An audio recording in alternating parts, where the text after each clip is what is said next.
about the reports of intimidation, attacks, arrests, and even disappearance or killings of journalists, prosecutors, and judges. Civil society and freedom of speech are the cornerstone of a democratic and peaceful society. Mr. President, Greece strongly supports the mandate of the UN Special Rapporteur of Afghanistan, as well as the work of UNAMA. Furthermore, Greece expresses deep concern about the ongoing humanitarian and economic crisis in the country.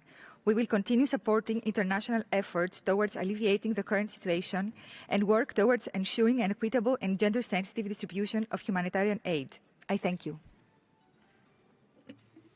Thank you. Tiene la palabra. Romania is recognized. Mr. President, Madam High Commissioner, we thank the High Commissioner and her office for the update on the situation of human rights in Afghanistan. Romania aligned itself with the EU statement and expressed its concern over the general economic, social and security current dire situation in Afghanistan.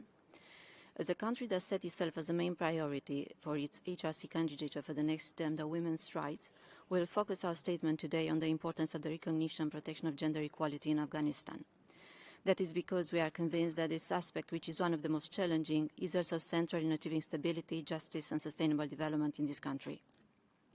All reports are unequivocal in describing the situation of women's and girls' rights as in progressive and serious deterioration, with some of the violations affecting human dignity and having long-lasting and severe implications for the Afghan society as a whole. The violation of the rights of education, work and health, and freedom of movement, expression, association, assembly is deeply concerning. We would like to commend Afghan women's and girls' resilience and their courage, especially of women human rights defenders, who against all odds took the risk of taking to the streets and protested against Taliban retrograde policies. We remain in solidarity with all their pain, fight and hope. We urge Taliban to end discrimination, all violations of women's and girls' rights, which not only go against international engagements, but also indeed undermine Afghan's future. I thank you. Thank you. Tiene la Next on the list, we have the delegation of Kazakhstan. But I do not see them present in the room. We will move on to the next delegation, but if the delegation of Kazakhstan is connected via Zoom, let us know. If not, we will go on with the next speaker on the list and come back to Kazakhstan. Now we would like to recognize the UAE.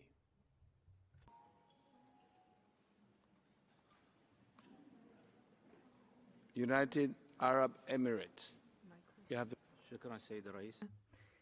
Thank you, Mr. President. My delegation listened with great interest to the High Commissioner's oral update on the human rights situation in Afghanistan and shares the concern that she had indicated regarding respect for human rights, especially the rights of women, education for girls and children and minorities, as well as restrictions on freedom of movement.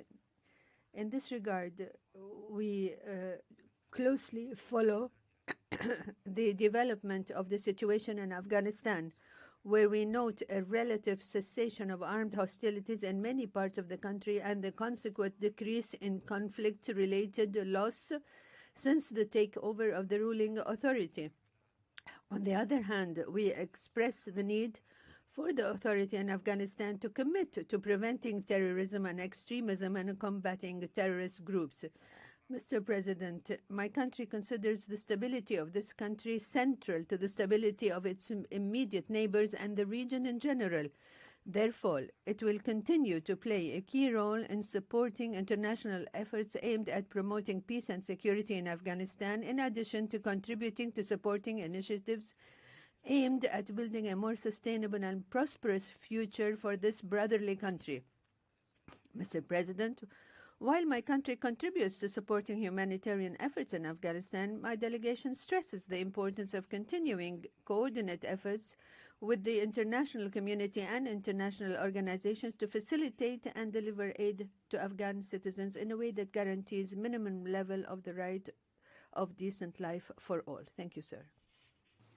Shukran. E agora tem a palavra a... Now we would like to recognize the delegation of Portugal. Gracias, Sr. Presidente, Sra. Alta Comissionada. Thank you, Chair. High Commissioner, good morning. Statement. We thank the High Commissioner for her important oral update, which clearly states that there is a systematic erosion of the human rights situation in Afghanistan, especially of women and girls. Since this Council's special session last August, the people in Afghanistan have endured further restrictions to the enjoyment of their human rights, in particular to their right to education. We are particularly alarmed by the violence faced by children, persons belonging to ethnic or religious minorities, journalists and human rights defenders. We call for any target attack, any extrajudicial killing, any arbitrary detention to be investigated. The situation of human rights in Afghanistan must be kept high on the multilateral agenda. That is why Portugal supports the work of UNAMA, as well as the mandate and the work of the Special Rapporteur, and we look forward for his report. We all must make clear to the Afghan de facto authorities that respecting, protecting and fulfilling human rights is not a matter of choice, it is an obligation. We also need to continue supporting the Afghan civil society. Let me conclude by saying that Portugal has already welcomed over 800 Afghan refugees and will keep supporting them throughout their stay in our country. We thank you. Obrigado. Turkey. Mr. President, continuous erosion of the human rights in Afghanistan is concerning. The situation of women and girls in particular is steadily deteriorating. Restrictions limiting Afghan women's involvement in social and professional life are not in line with Afghan people's expectations. Preventing girls' secondary education is not only shattering the dreams of millions of Afghan girls, but also damaging the sense of ownership by the Afghan people for their country. The Afghan economy will not be able to fully recover without women's employment. Similarly, there has not been any progress with regard to the political inclusivity. Despite lack of progress in crucial areas, a balanced engagement with the interim government is unavoidable. There is still a clear danger of starvation and the total collapse of the health system. This humanitarian and economic crisis, compounded with deteriorating security situation in Afghanistan, will inevitably further threaten basic human rights. International community should remain committed to Afghan people. Turkey contributed a further $5 million during the high-level meeting held on 31st of March. We also sent 4 kindness trains carrying 4,000 tons of aid and contributed $3 million to the UNDP-led Special Trust Fund. Turkish Maruf Foundation is currently operating 46 schools across Afghanistan, 12 of which are for girls. If we fail to relieve the sufferings of Afghan people, there will be consequences not only in the form of a growing humanitarian tragedy, but also in terms of regional stability, increased flows of irregular migration, growing risk of radical terrorist groups gaining ground, and further deterioration of basic human rights. Thank you.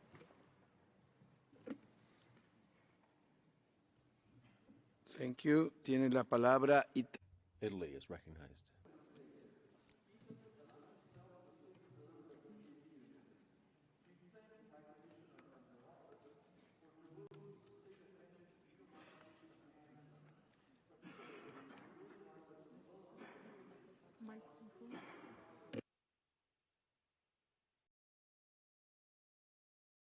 Microphone.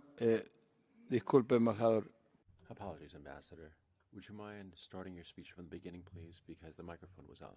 Italy aligns itself with the statement delivered by the European Union.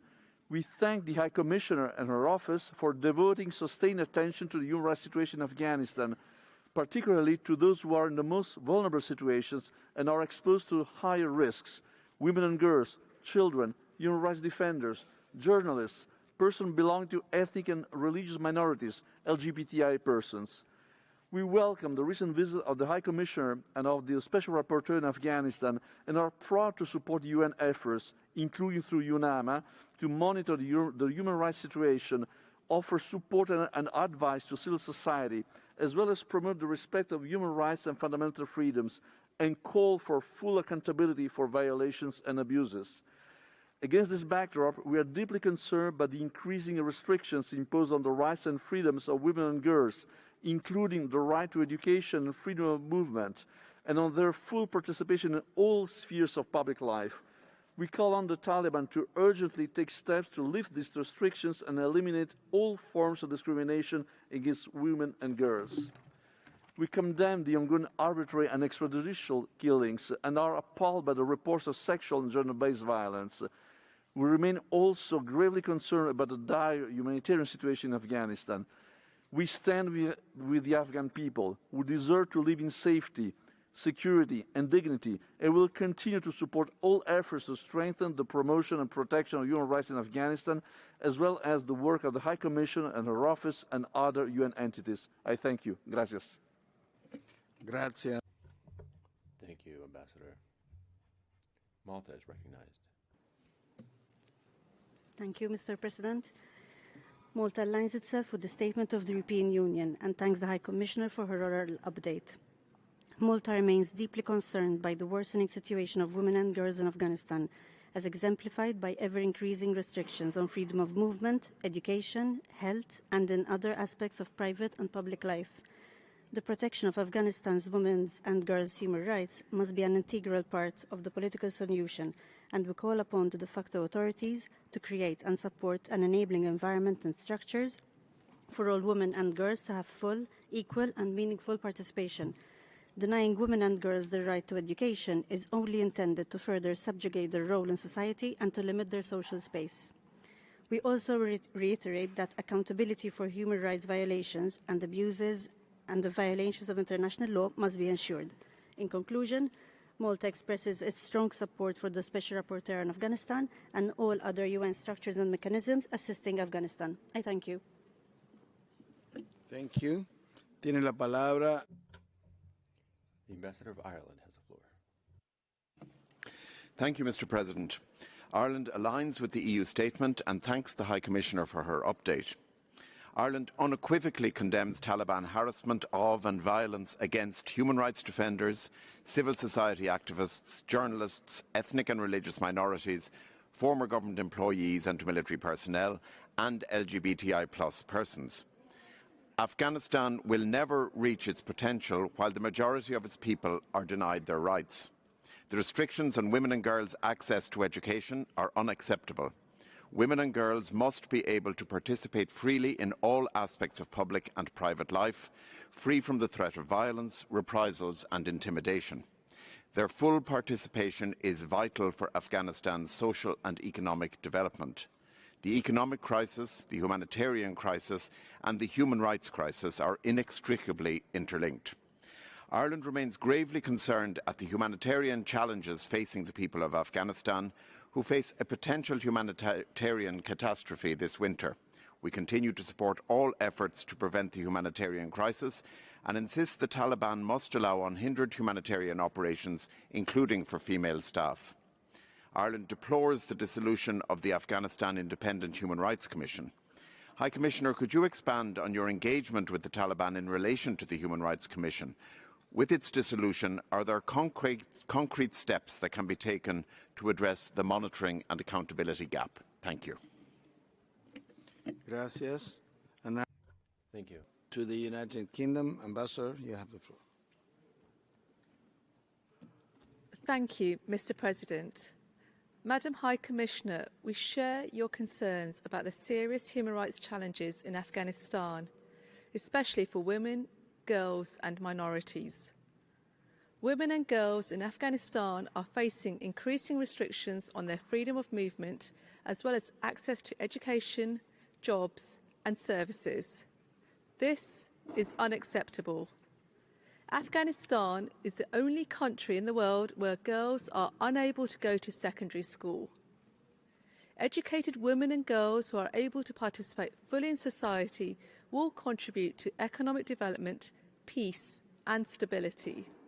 The UK has pledged £286 million this year to support humanitarian and basic human needs. Women have a vital role in delivering this life-saving aid. There are credible reports that the amnesty announced by the Taliban in August 2021 for all Afghans is not being respected. Serious allegations of intimidation, disappearances and extrajudicial killings should be transparently investigated. Terrorist attacks against minority groups, including on schools and places of worship, are unacceptable, and we encourage the Taliban to work with the international community on counter-terrorism. All Afghans deserve to live in safety and dignity. High Commissioner, to ensure the international community is coordinated in our approach to the Taliban, how can the Council best work with the Special Rapporteur and prioritise your recommendations? Thank you. Thank you. Tiene la palabra. Poland is recognized. Ambassador, go ahead. Mr. President, Madam High Commissioner, Mr. President, Poland aligns itself with the EU statement and thanks High Commissioner for her update. We are concerned by continuous decay of the protection of human rights, particularly the rights of women and girls, that is taking place in Afghanistan. The deliberate dismantling of years of progress in this regard cannot be reconciled with either UN Security Council Resolution 2593 or international covenants Afghanistan is party to. The worrying trends of suppression of fundamental freedoms, including freedom of opinion and expression, and the right to peaceful assembly, worsening access to education and health care, or enforced disappearances of the members of former Afghan security forces, as well as other offences outlined in previous Human Rights Council resolutions, continue amidst deteriorating humanitarian situation. Poland once more called on the Taliban to cooperate with international bodies and mechanisms and to refrain from further human rights violations. We underline the importance of contributions made by international actors invested in protecting and promoting human rights of all persons in Afghanistan. Madam High Commissioner, Poland will continue its efforts to contribute to the future of Afghanistan where human rights of all citizens are respected.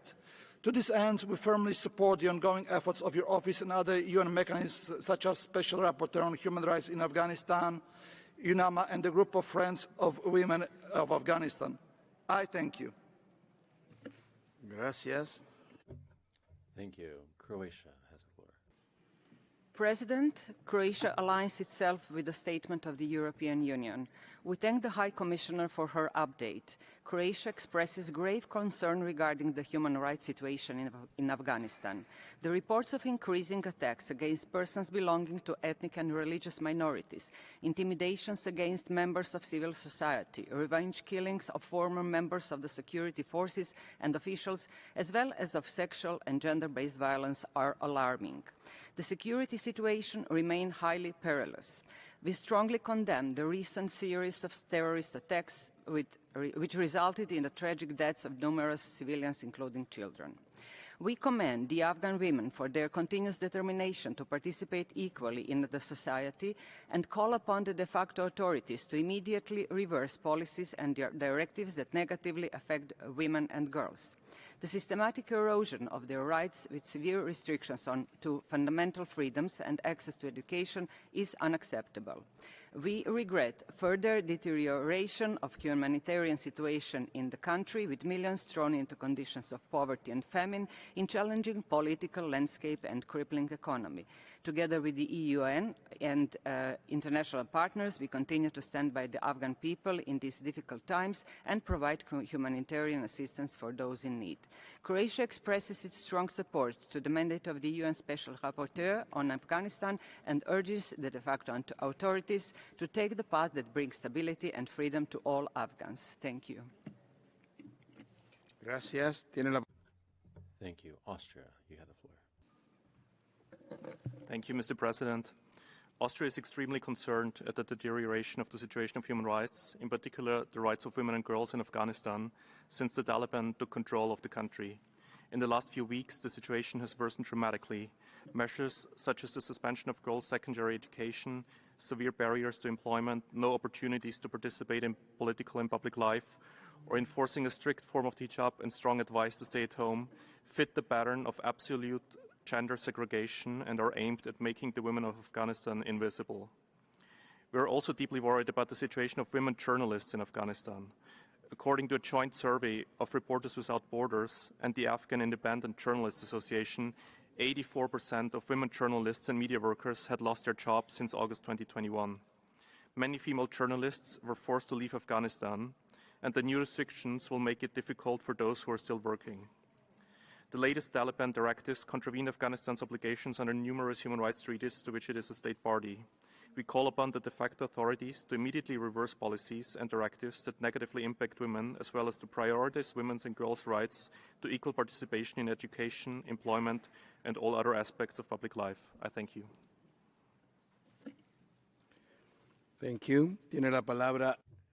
Iran has the floor. Mr. President, the pain and suffering of Afghan people are long and hard. The situation has been aggravated following the last summer forcible takeover of the country. It happened 2 decades after the U.S. and its war coalition initiated their military intervention in Afghanistan that brought every calamity to Afghanistan and generated more division, violence, corruption, poverty, and drug trafficking as it prolonged. The United States and its coalition could not then evade the responsibility for the grave consequences of their actions.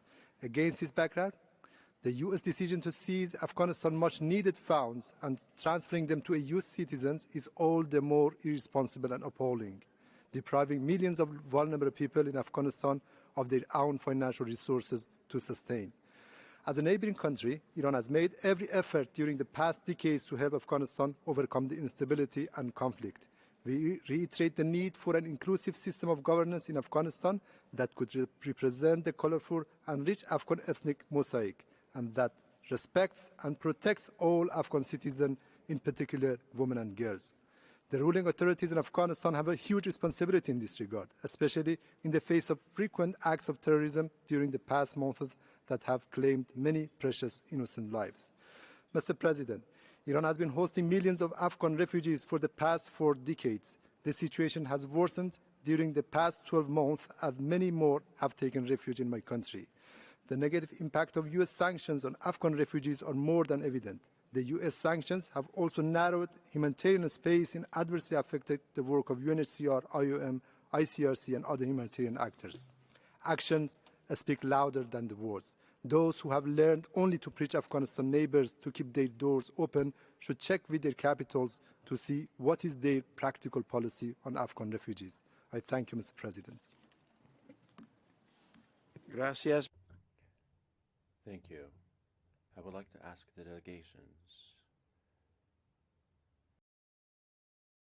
to try to give their speeches within the allotted time. Now I would like to give the floor to the United States. You have the floor. Thank you, Mr. President, and thank you, Madam High Commissioner. We appreciate your personal visit and reporting and OHCHR's role in supporting human rights in Afghanistan. The United States stands with the Afghan people in condemning the Taliban's abuses against the fundamental human rights of women and girls in all their diversity, including freedom of movement and rights to work and education. We also condemn rising violence that disproportionately targets minorities, continued extrajudicial and reprisal killings, and unprecedented restrictions on the press. They are an affront to human rights, and they must end. Afghans across the country have voiced their opposition to these restrictions. The Taliban's responsiveness to these demands will define our relationship with the Taliban.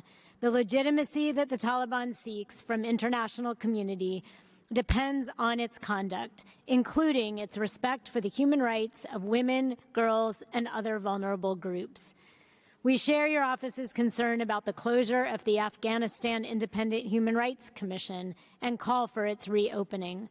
Members and observers of the Council should echo these calls in public and in private engagements.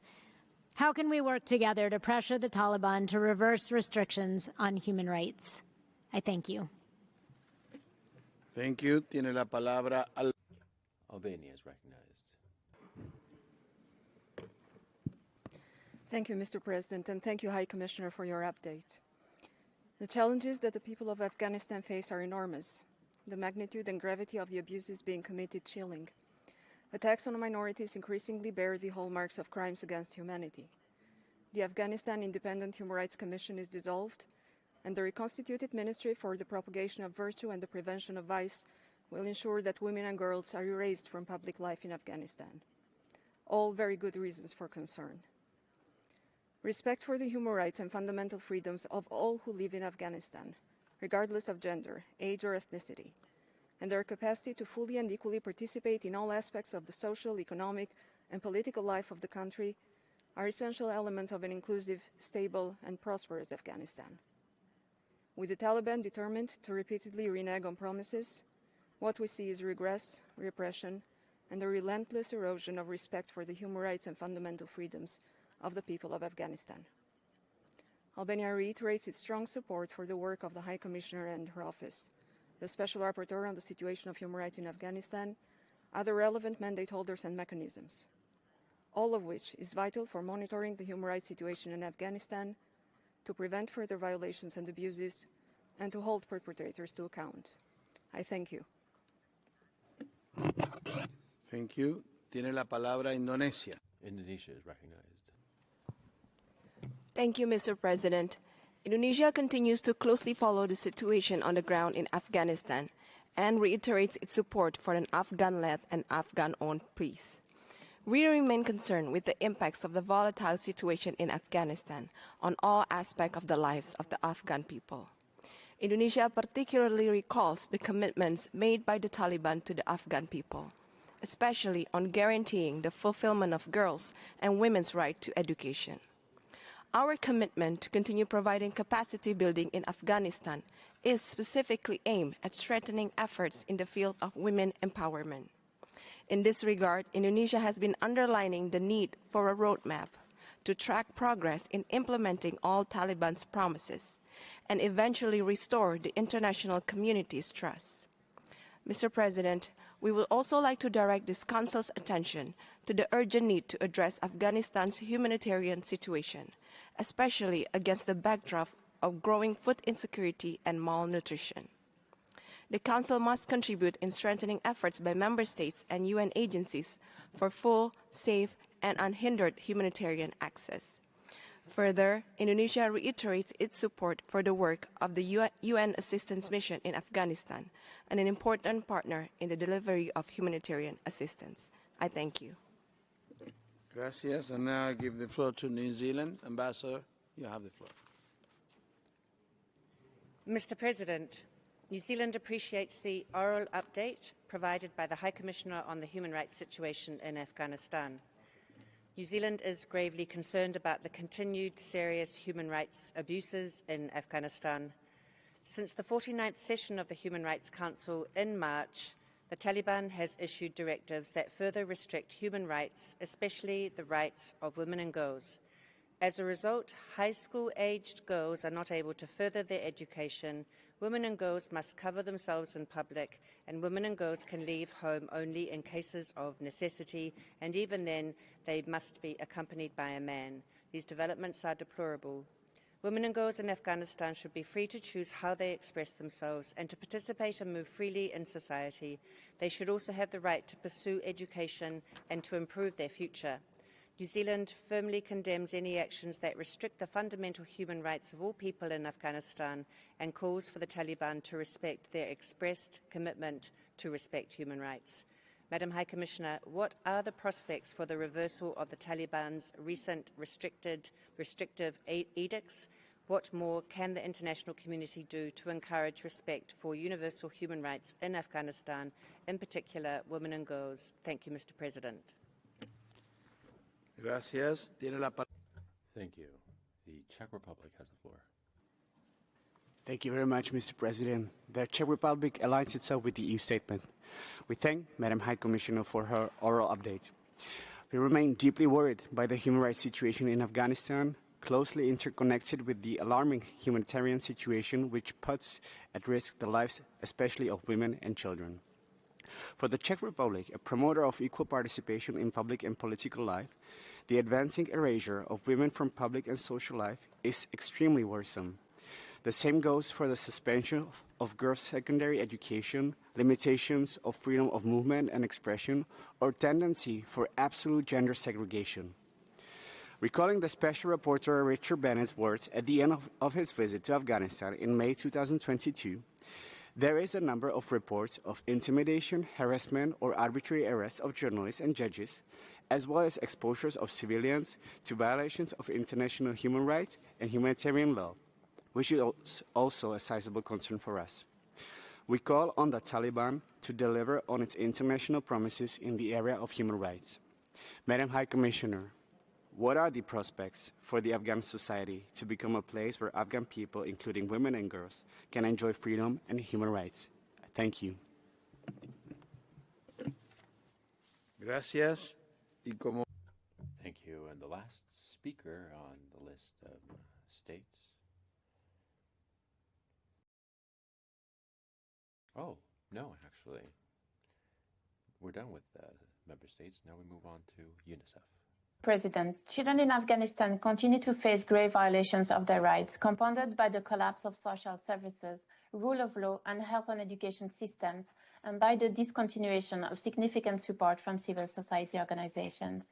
Children's exposure to violence and other protection risk has increased since August 2021, with, for example, more than 151 children reported to have been seriously injured or killed by explosive ordnances and remnants of war in the first quarter of 2022, a 50% increase from the last quarter of 2021.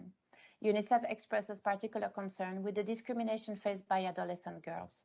Almost 1.1 million girls are currently directly affected by the ban on their participation in education beyond grade 6. This puts them at increased risk of domestic violence and exploitation, including child labor and child marriage. Sexual violence is pervasive, and victims are denied the opportunity to seek support and claim their rights.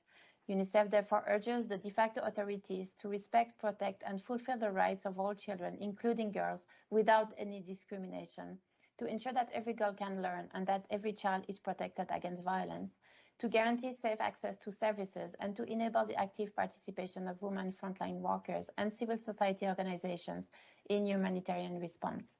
UNICEF reaffirms its commitment to work alongside the de facto authorities and protection actors to support the realization of the rights of all children in Afghanistan. Thank you. Thank you. Y ahora sí, le doy la palabra. And with that, I would like to give the floor to the last delegation, the Netherlands. You have the floor. Mr. President, the Kingdom of the Netherlands aligns itself with the EU statement and thanks the High Commissioner for her comprehensive update on Afghanistan. The Netherlands remains gravely concerned about reports of serious human rights violations in the country, particularly the increase of violations of the rights of women and girls, journalists, and other media workers.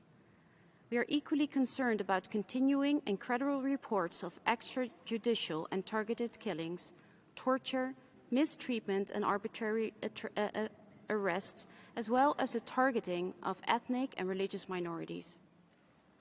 The closure of schools for girls is a serious violation of the right to education.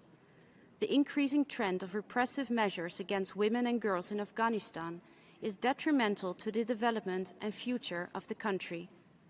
The Netherlands urges the Taliban to respect the right to inclusive and quality education for all students and to reopen schools for girls as a matter of urgency. We fully support the work of the UN Special Rapporteur as an important step towards accountability, and we call upon him to exercise the full remit of his mandate. I thank you, Mr. President. Thank you. Ahora pasamos a la lista. And now we move on to the list of non-governmental organizations and national institutions, beginning with the International Federation of Human Rights Colleagues.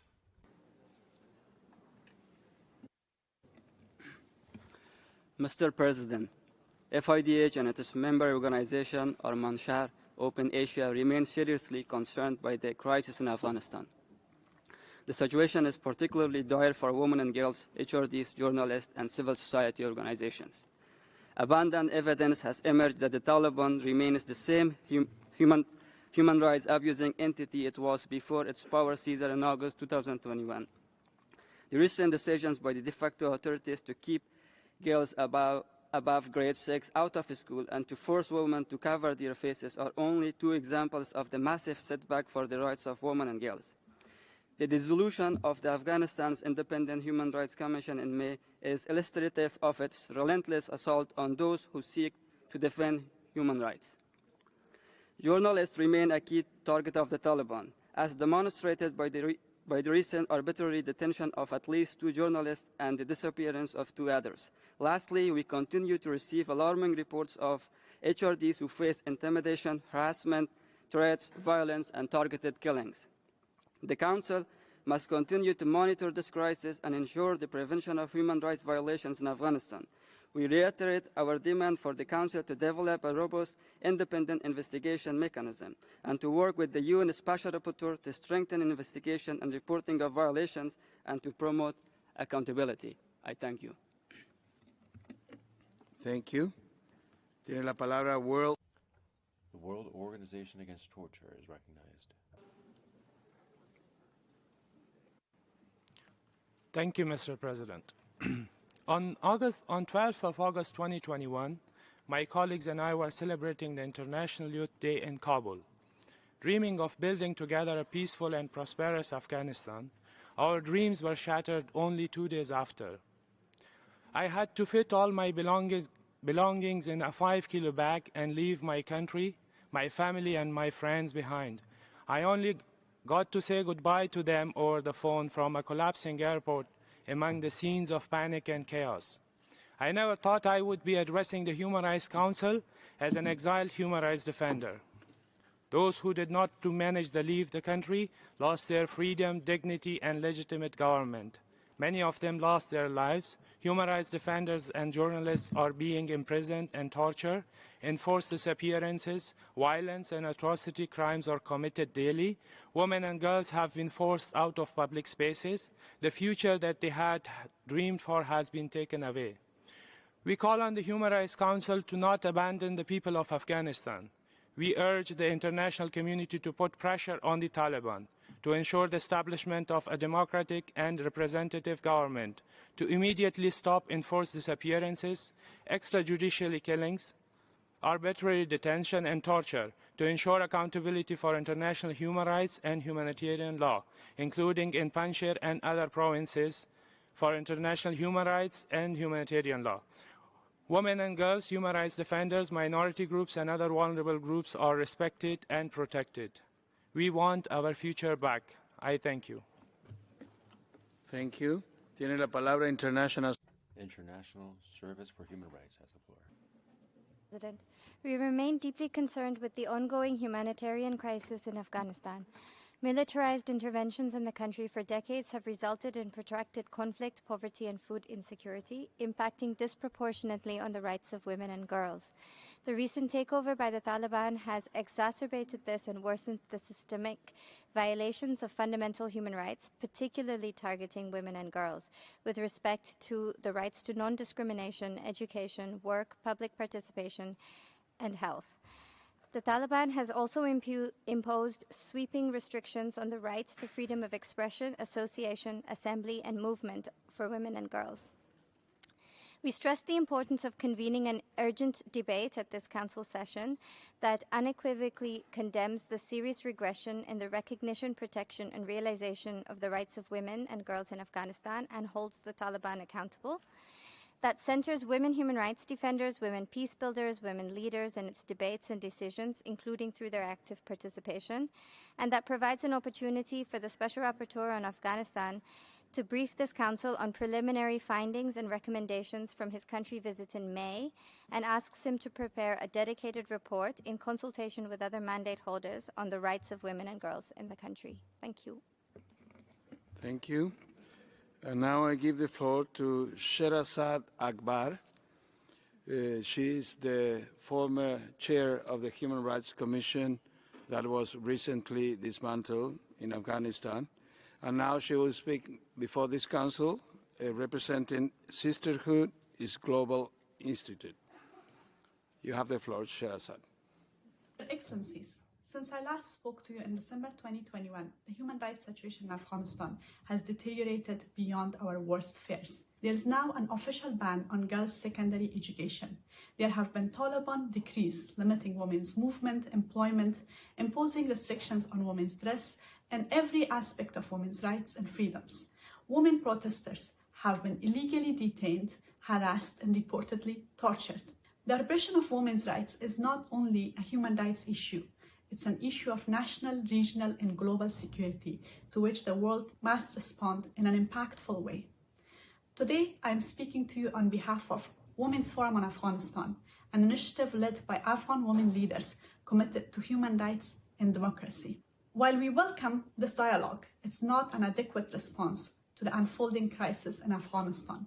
Women in Afghanistan are taking to streets every day at great risk to their lives because they understand the urgent need for action.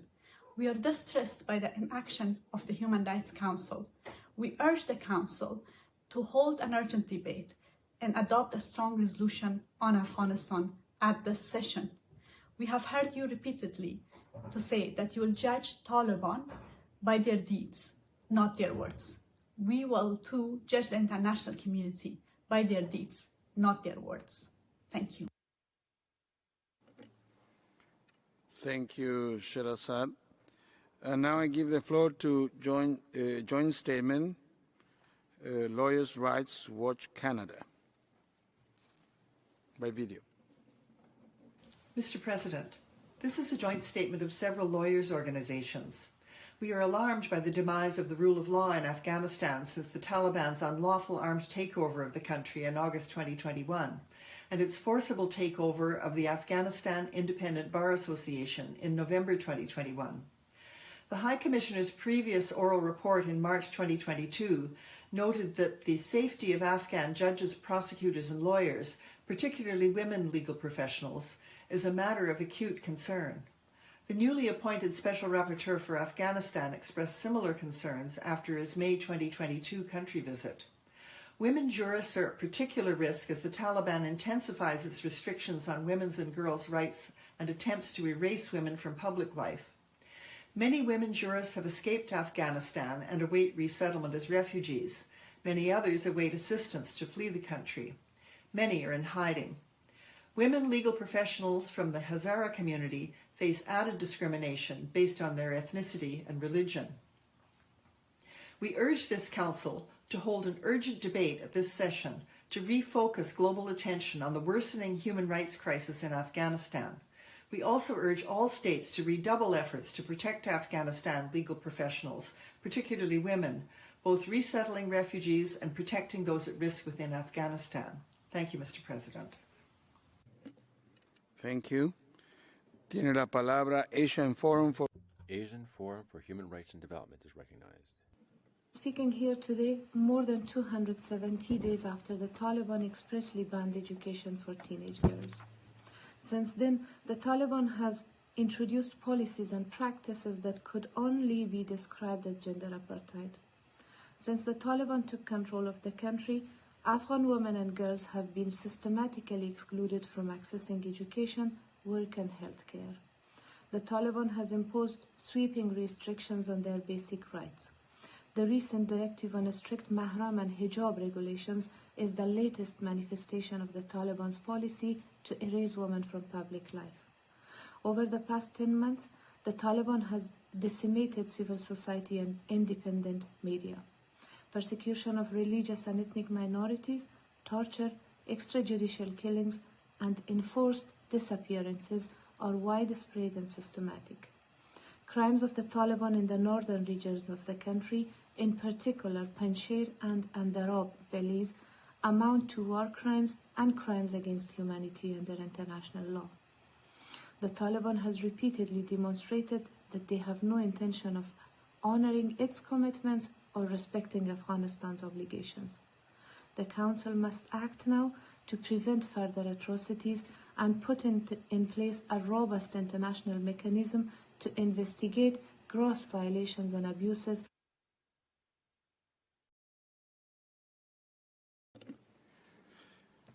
Thank you. Tiene la palabra Civicus. Civicus is recognized. Civicus and Safety and Risk Mitigation Organization thank the High Commissioner for her update. We remain deeply concerned with the escalating restrictions to fundamental rights, threats against human rights defenders, and curtailment of the rights of women and girls in Afghanistan. Since Taliban assumed power, women and girls in Afghanistan are increasingly restricted in their rights to freedom of expression, assembly, association, and even movement. It has become the only country in the world to prohibit girls' education. The Taliban issued a directive on 7th of May mandating women and girls to fully cover themselves in public, leave home only if in the cases of necessity. Women human rights defenders have been subjected to enormous human rights violations, including abduction, enforced disappearances, and assault with impunity. Last month, the Taliban dissolved the Afghanistan Independent Human Rights Commission. This act symbolizes the complete disintegration of accountability mechanism in the country. We welcome the scrutiny of the Special Rapporteur on Afghanistan, especially in the context of his recent visit to the country, which is an important step towards any future accountability. the crisis facing women and girls merits further investigation. We call on the Council to ensure both adequate support to the Special Rapporteur and to stand ready to take further action on both prevention and accountability initiatives as the situation deteriorates. We further call on states to provide Afghan human rights defenders with financial, diplomatic and political support, including by issuing humanitarian visas and funding resettlement programs, and to apply pressure on Taliban to create a safer space for human rights defenders and journalists in Afghanistan. Thank you. Thank you. Tiene la palabra la Comisión. Now the International Commission of Jurists has the floor. Mr. President, the Taliban are attempting to strip Afghan women of their full spectrum of their rights. Civil, political, economic, cultural, and social rights. On May 7th, the Taliban ordered women and girls to stay at home, and girls to stay home unless unavoidable, and in such cases only with their bodies and faces covered. Women are quickly losing their ability to partake in paid work outside the home, with their labor market participation rate, which had grown to 22% by 2019, being almost entirely reversed. Girls' secondary school education has not resumed despite months of promises by the Taliban. Such discriminatory edicts and practices enforced by brutal displays of public violence are widespread and systematic, akin to a gender apartheid of sorts. Reports of repression of religious and ethnic minorities, particularly the mainly Shia Hazara community, as well as enforced disappearances, forcible abductions, extrajudicial killings, proliferate across the country, belying the Taliban's promises of reforming their behavior and returning Afghanistan to peace. These restrictions have aggravated the severe economic disaster facing the Afghan people, as sanctions hamper international assistance.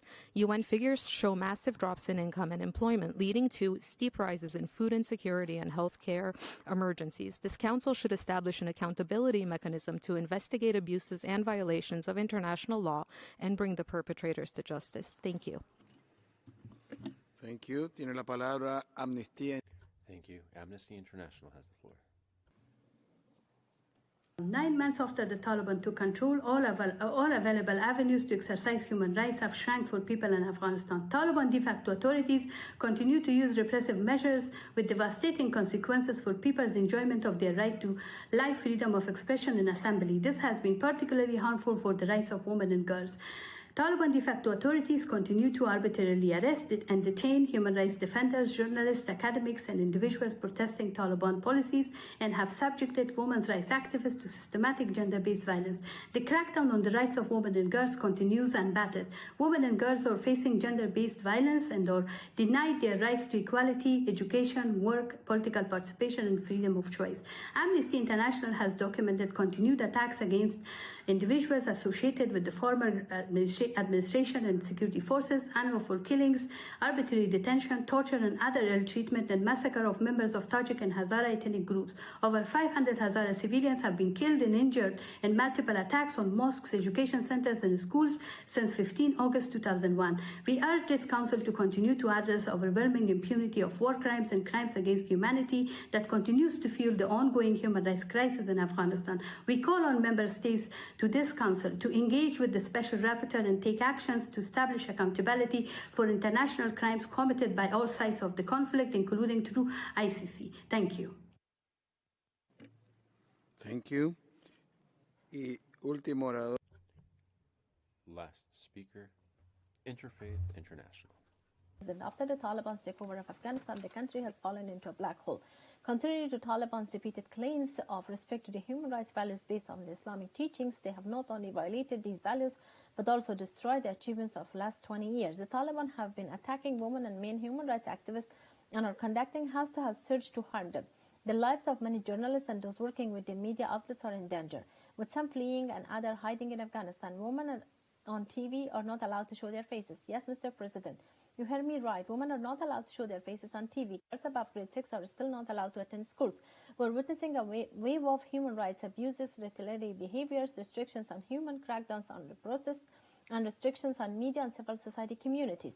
In addition, Taliban have committed targeted killing, enforced disappearing, and tortured those who used to work with the former government, national security forces, civil society workers, women activists, journalists, and media workers. Mr. President, human rights violations in Afghanistan have increased to an unprecedented level since the Taliban takeover. The international community failed to prevent their devastating abuses.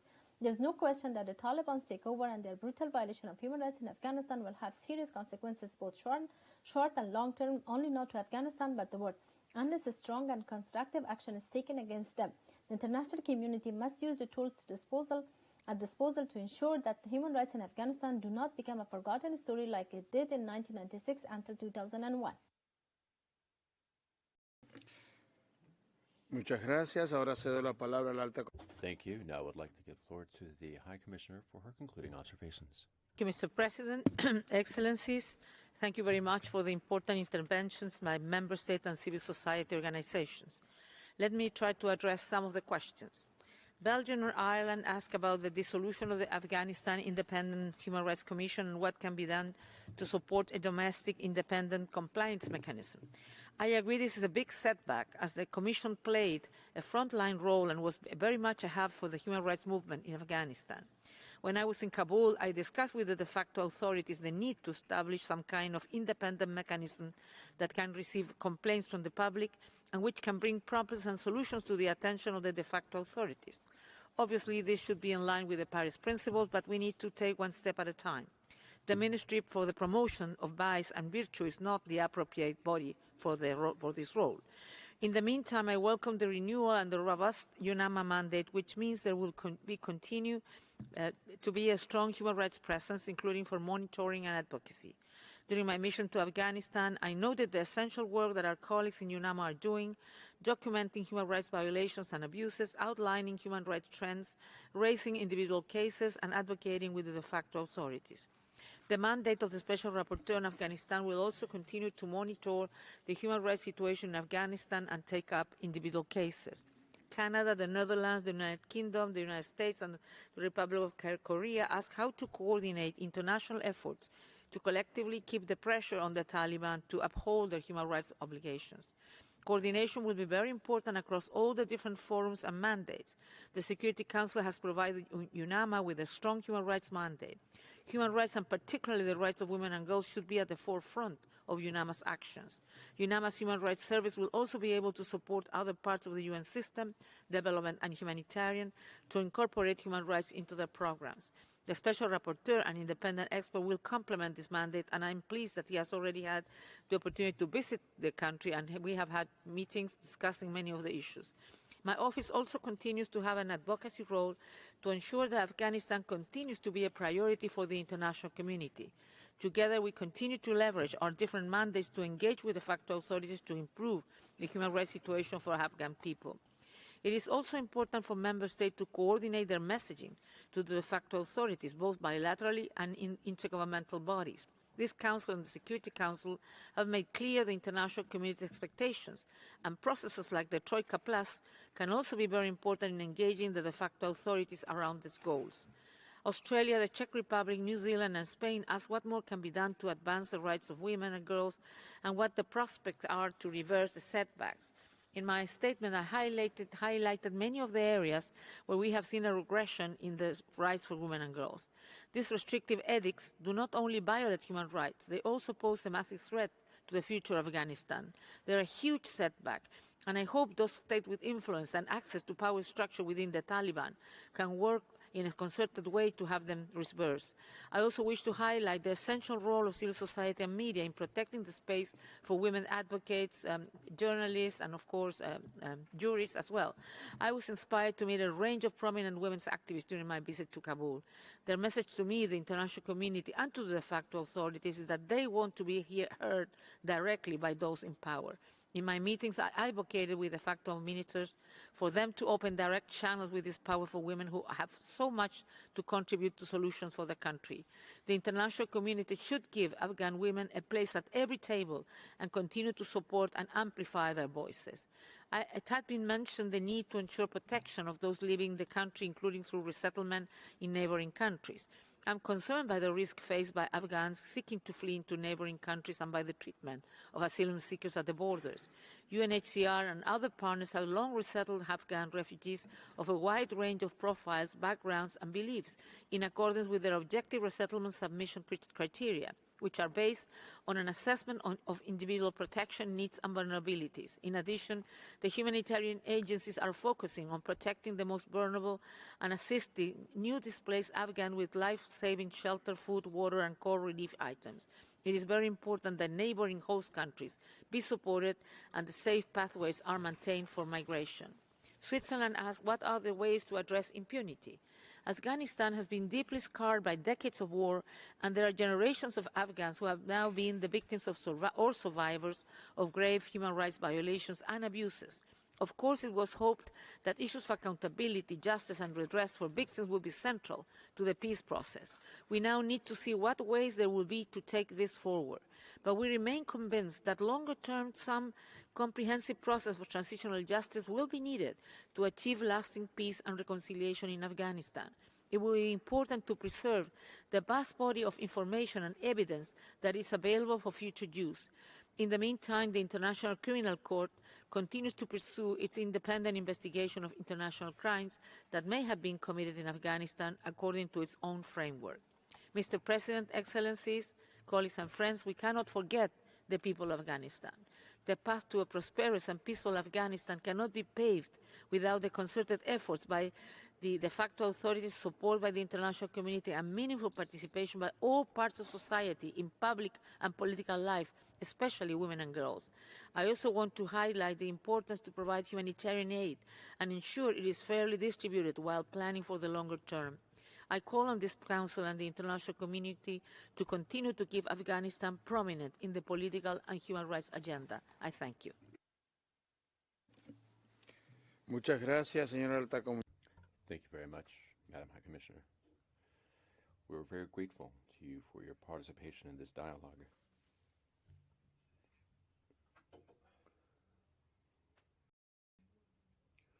We shall now move on to our next item within item 2, which is the oral update from the High Commissioner and the interactive dialogue on the human rights situation in Nicaragua,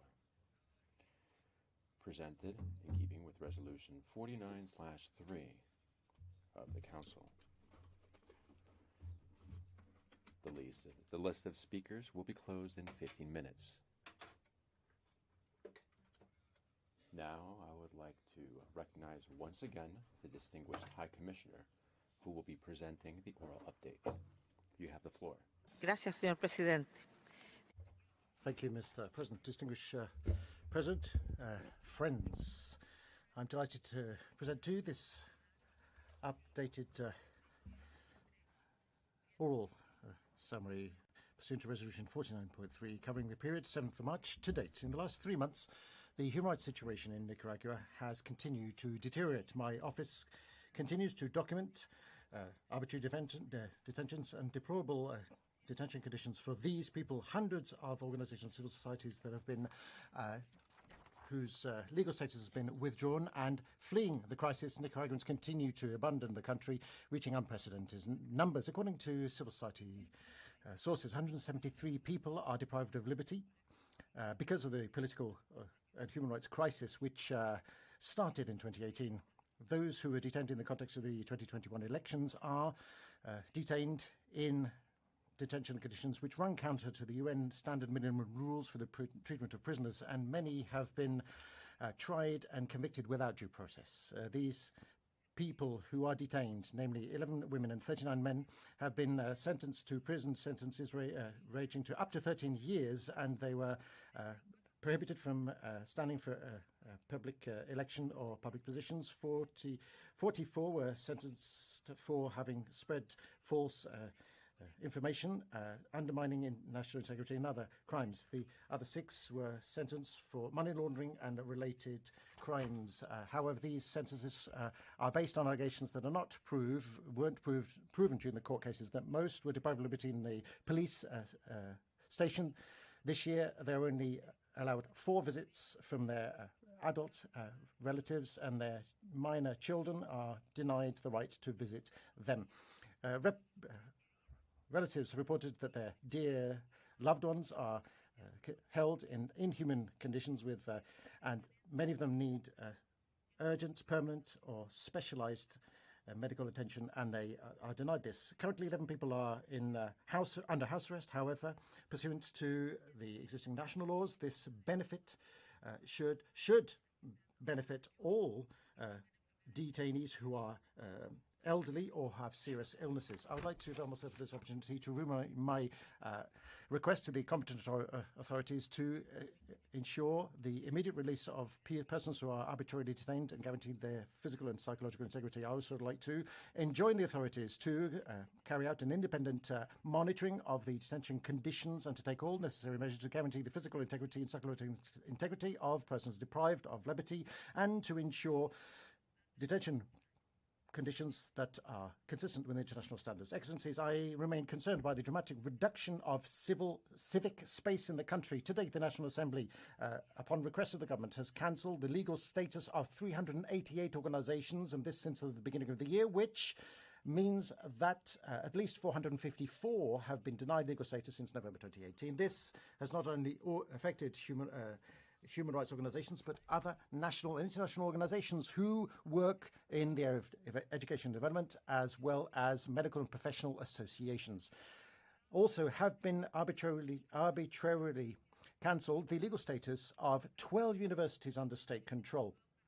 Recently, they are now under state control. Recently, a act on higher education was adopted, which was submitted to the approval of academic programs.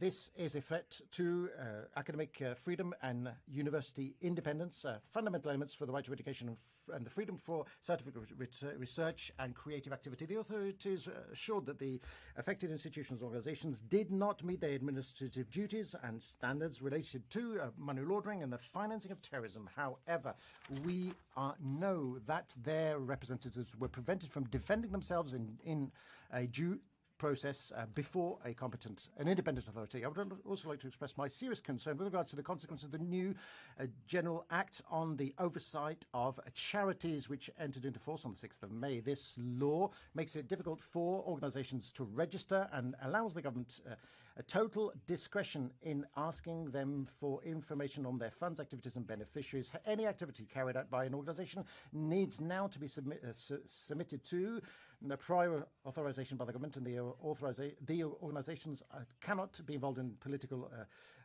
activities. Furthermore, there is a maximum quota of 25% of foreign members in any organization. The limits and prohibition of this law hamper seriously the free exercise of the right to freedom of association, as well as other essential rights in a democratic society. Excellencies, this social, political, economic and human rights crisis we're witnessing in Nicaragua is driving thousands of people away from the safety of their homes. The number of Nicaraguans who are leaving the country is increasing, reaching unprecedented figures, including those greater than those registered in the 1980s.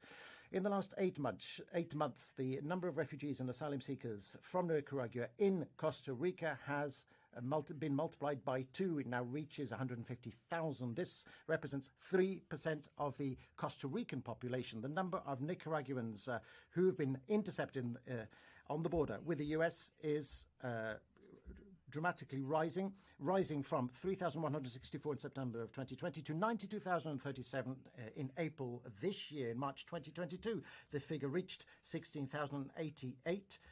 The highest figure registered to date just for 1 month and 8 times higher than the highest registered in March 2021. My office has documented a number of cases of harassment and intimidation by the Nicaraguan authorities, who place the right to freedom of movement under serious threat. We've registered a case of denial of renewal of passports in one Nicaraguan consulate, demanding from these people that they submit an application for renewal in Nicaragua, where it would be dangerous for them to go. Also, There's been an unjustified withholding of passports to Nicaraguans who have tried to leave the country. This is documented. Furthermore, reportedly, one Nicaraguan citizen has been denied re-entry into the country. Furthermore, the police has renewed its harassment of Catholic priests, intimidating them. Two of them were surrounded, their churches were surrounded, and their faithful were prevented from going to church. The television also ordered the Catholic TV channel to be shut down. Excellency, in April, two commissions of National Assembly finalized the analysis of the criminal laws employed to persecute those the government perceives as opponents, and proposed a hardening of sentences and to introduce other suppressive and repressive measures such as confiscation of property. This generates serious concerns, which leads us to think the government is seeking to deepen even more the suppression of critical voices. I emphatically urge the government of Nicaragua to meet its international human rights obligations and to not depart further from them. Furthermore, I urge the authorities to cease immediately to implement those policies that are only designed to isolate the country and its people from the regional and international community. To grant access to the country to the staff of my office would amount to a serious gesture. We are ready to drive forward efforts to promote human rights for the people of Nicaragua. I also urge the Human Rights Council and the member states thereof to scale up promptly the efforts geared towards the immediate release of all persons arbitrarily detained in the context of the crisis, and to allow these people to be visited by my office. Thank you very much. Muchas gracias, Alta Thank you very much, Madam High Commissioner. According to our practice, we will begin by hearing the delegation of the country concerned. I now give the floor to Mr. Awendi Morales, the Prosecutor General of the Republic of Nicaragua, by video. Excelentísima señora. Most excellent High Commissioner of the United Nations, Ms. Michelle Bachelet, ladies and gentlemen, representatives of the member states, observers and representatives of international organizations. On this occasion, once again, the Government of Reconciliation and National Unity of Nicaragua raises the vibrant voice of our people to denounce that this update, like the previous ones, is irrefutable proof that the Office of the High Commissioner for Human Rights continues to act in a totally unjust and unfair manner, turning these oral updates into true attacks against our country. We have been clear, and we reaffirm today, that we do not accept the oral update that has been presented today, because the information displayed here about Nicaragua continues to repeat lies and fake news distant from our reality, representing a total disrespectful and unilateral aggression against our people and its legitimately constituted government. Therefore, we emphatically reject this and all the updates that have been made regarding Nicaragua, considering them to be unfair, media-biased, politicized and lacking objectivity, by being part of the aggressive campaign led by the United States against the state of Nicaragua. It is this type of updates which prevent progress in favor of the defense and protection of human rights worldwide, because they are used to interfere in the internal affairs of countries, aiming to slander legitimate governments like ours, which only aspire to the growth and comprehensive improvement of its nation before the international society. We demand that this Council stop acting like a sounding board in support of states, powers and organizations that are supposedly interested in protecting human rights, but rather they act at the convenience of their interests and manipulating their supposed truths, quote unquote, arrogating a transparency and objectivity that they do not have, to transgress the sovereignty of states which, like ours, have historically been victims of the wrathful attacks of the empire. We denounce here and before the world the immoral and biased policies of the United States of America and the European powers, which impose violent and disrespectful sanctions against the Nicaraguan people. The Nicaraguan people, who always fights for peace, independence, sovereignty, and the well-being of our nation, making human rights a reality for all without any kind of discrimination. I thank you very much for your attention. Muchas gracias. I thank you very much. I invite interested delegations to put questions to the High Commissioner, also to make comments. And in that connection, I'd like to give the floor to the European Union. Mr. President, the EU thanks the High Commissioner for her update. Since 2018, the government has carried out systematic incarceration, harassment and intimidation of presidential pre-candidates, opposition leaders, students, rural leaders, journalists, human rights defenders, religious leaders and business representatives. The EU strongly condemns the repression of all dissenting opinions and voices and calls on Nicaragua to ensure that the rights to freedom of expression, peaceful assembly and association are upheld. In this respect, we also express our indignation over the guilty verdicts and harsh sentences to political prisoners in recent months. The EU urges the authorities to unconditionally and immediately release all political prisoners and to annul their sentences. The incommunicado detention, isolation regimes and denial of medical treatment to imprisoned human rights defenders and political prisoners amount to cruel, inhumane and degrading treatment, in some cases torture. We call on the authorities to take all necessary measures to ensure that the Nelson Mandela rules are upheld and that all the rights of women who are deprived of liberty are respected and protected. Madam High Commissioner, the new law on preventing money laundering that came into force in Nicaragua in May is yet another attempt to silence critics and civil society. Will your office engage with the Financial Action Task Force, which is working on a project to reflect the unintended consequences of FATF standards, with Nicaragua being a blatant example of how recommendations are being used to roll back human rights? We thank you. Thank you. Tiene la palabra. I gave the floor to Costa Rica, speaking on behalf of a number of countries. Mr. President, I speak on behalf of Brazil, Canada, Chile, Colombia, Ecuador, Paraguay, Peru, and my own delegation, Costa Rica. We're grateful to the High Commissioner for the oral update and the President for the rapid appointment of experts to consider the human rights situation in Nicaragua. We remain very concerned about the systematic violation and abuse of human rights committed in this country during the last 4 years, and more recently with the measures taken by Nicaragua to repress the work of the press, political parties of the opposition, also in the detention of their leaders, the cancelling of the legal status of personality of universities and civil society organizations, and the expulsion from the OES, and the resident member of the ICRC. And because of this, they don't know, relatives don't know about the situation of their relatives incarcerated, which runs counter to international human rights law and international humanitarian law. We express once more our serious concern about the ongoing existence of the denial of Nicaragua of its international obligations. We urge once again the government of Nicaragua to fully cooperate with the international regional human rights organizations, especially the OHCHR, including its regional office in Central America and the special procedures. We reiterate our solidarity with the people of Nicaragua. We call for the respect of their rights, and we support the people in the restoration of democracy and the rule of law in the country. Thank you very much. Muchas gracias. Thank you very much. To Iceland, on behalf of a group of countries. Ambassador. Thank you, Mr. President. I have the honor to deliver the statement on behalf of the Nordic and Baltic countries. We thank the High Commissioner for the latest update. We remain deeply concerned about the ongoing human rights violations in Nicaragua, including arbitrary detentions, violations, and the right to freedom of expression, peaceful assembly and association, and consistent attacks against human rights defenders, journalists and other media workers, political opposition and civil society leaders. The space for civil society in Nicaragua is shrinking dramatically. We strongly condemn the authorities' recent cancellation of 177 additional non-governmental organizations' legal status and urge the Nicaraguan authorities to immediately revoke these decisions and to guarantee in all circumstances the right to freedom of association. We urge Nicaragua to ensure the full enjoyment of human rights, including civil and political rights. Impunity for human rights violations must end.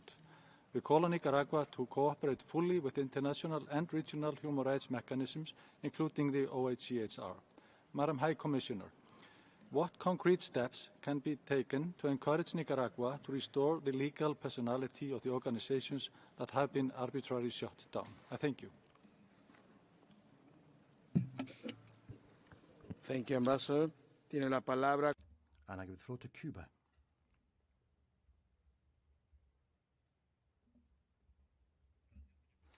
Thank you, Mr. President. We reiterate our rejection of these exercises which are politically motivated in the context of the Human Rights Council. We do not support those mechanisms that do not enjoy the consent of countries concerned. We condemn the interventionistic policy promoted against the free determination and the sovereignty of Nicaragua through political campaigns against the legal order and constitutional order of this kindred nation. Mr. President, the dialogue and cooperation should be what guides what we do in the Human Rights Council, instead of having this punitive, partial, partisan and biased approach that the political powers impose upon human rights. The eradication of selectivity and politicization is an indispensable condition for the effective defense and promotion of all human rights for all.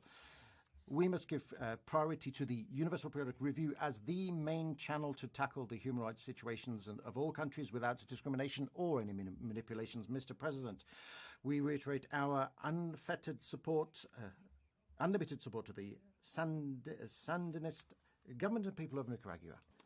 Thank you very much. Je donne la parole à la France. Thank you very much. I give the floor to France. High Commissioner. France thanks you for your report, which sadly confirmed what we already knew.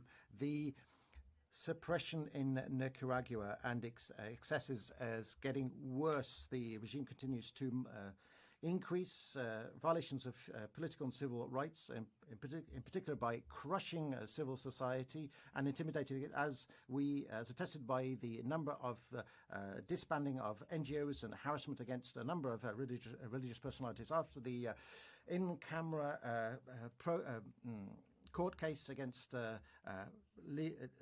political personalities, students and members of associations, human rights defenders and journalists, stifling increasingly dissident voices. France condemns the arrest of political opponents arbitrarily detained in inhuman conditions. Their release must be immediate and unconditional. France supports welcomes the adoption of Resolution 49.3. Doit être pleinement The President interrupts. Delegation of France, there is a point of order. Point of order. Nicaragua, you have the floor. Thank you very much. We ask the delegation of France to abstain or refrain from called regime. The government of Nicaragua, please use the language which must be adhered to within the United Nations bodies. I thank you very much. Venezuela on Nicaragua's point of order. Thank you, Mr. President. Just to add our voice to what has just been said by the delegation of Nicaragua, demanding that France used appropriate language in this forum. Thank you, Mr. President. Muchas gracias. Que quede en registro. Thank you very much. The point of order has been registered. The request by Nicaragua, supported by Venezuela, on the understanding that we must respect the language that must be used with regards to governments in the UN bodies. Has France finished their statement, might I ask, or would you like to resume, madam? Microphone for France, please. Microphone for France. Micrófono, por favor. À nouveau, la France. Once again, we call upon the authorities of Nicaragua to cooperate with the High Commissioner and human rights experts created pursuant to Resolution 49.3 and the regional mechanisms designed to monitor human rights. We stand side by side by the Nicaraguan people to whom sovereignty is a right. La delegación de Ecuador. Thank you very much. I give the floor to Ecuador. Mr. President, my delegation is grateful to the High Commissioner for our oral update and we reiterate our serious concern about the ongoing deterioration of the human rights situation in Nicaragua, particularly the violation of civil and political rights occurring there. Ecuador deplores the arbitrary suppression of dissident political opinions, which has worsened since the 2021 elections, as well as the lack of measures to combat impunity and to ensure accountability of those human rights violations perpetrators. We urge Nicaragua to adopt urgent measures to put an end to human rights violations, and we urge Nicaragua to restore public freedoms and rights, and to establish the rights of political parties and the rights of civil society organizations. Ecuador considers that it is crucial that Nicaragua cooperate fully with international human rights mechanisms and to promote arena for dialogue with all stakeholders to the establishment of an appropriate environment for the restoration of democratic order and human rights through the release of persons arbitrarily deprived of their liberty and the holding of free, fair, inclusive and transparent elections. Finally, we welcome the appointment of the three members of the group of experts on Nicaragua, and we call upon all states and actors and stakeholders to support their work. Thank you very much. Thank you very much, says the President. And I give the floor to Germany. Gracias, señor presidente. Thank you, Mr. President. Germany supports what was said by the EU and expresses its concern about the situation in Nicaragua over the last few months. The situation, which was already a cause for concern, has further worsened. The authorities have prosecuted and condemned to lengthy prison sentences political opponents, including members of the opposition, journalists and human rights defenders, in violation of the basic principles of the rule of law. This is just one example of the human rights violations and the violations of civil and political freedoms in the country. Also, a source of concern is the action of the state against the representatives of the church. We urge the authorities of Nicaragua to end this repression. Mr. President, we take note of the appointment of the group of experts in human rights, and we look forward to hearing their reports during the 52nd session of the HRC. Madam High Commissioner, we are concerned about the conviction of political prisoners and their detention conditions. We consider that your recommendations since 2018 have not been implemented. Therefore, could we ask what immediate measures could Nicaragua take to improve justice in general in the country and detention conditions in particular in the country? Thank you. Muchas gracias. Thank you very much, Germany. I now give the floor to Switzerland. But could I tell you, though, before Switzerland speaks, that the list of speakers is now closed. Switzerland, you have the floor. Monsieur le Président. Thank you, Mr. President. Switzerland thanks the High Commissioner for her oral update. Switzerland is concerned about the disbanding of hundreds of NGOs by the National Assembly since 2018. Just on the 2nd of June, 96 lost their legal status, as a result of which independent universities have disappeared, as well as a number of organizations protecting the rights of vulnerable people, as well as people who defend human rights, the environment and health. Furthermore, the implementation of the law on the regulation of charities or non-profit organizations jeopardizes what the country can do if it were gripped by a natural disaster. In addition to these administrative measures, we have criminal charges brought against members of NGOs, made possible by the lack of independence of the justice system and by the enforcement of arbitrary and vague laws enacted in the last few years.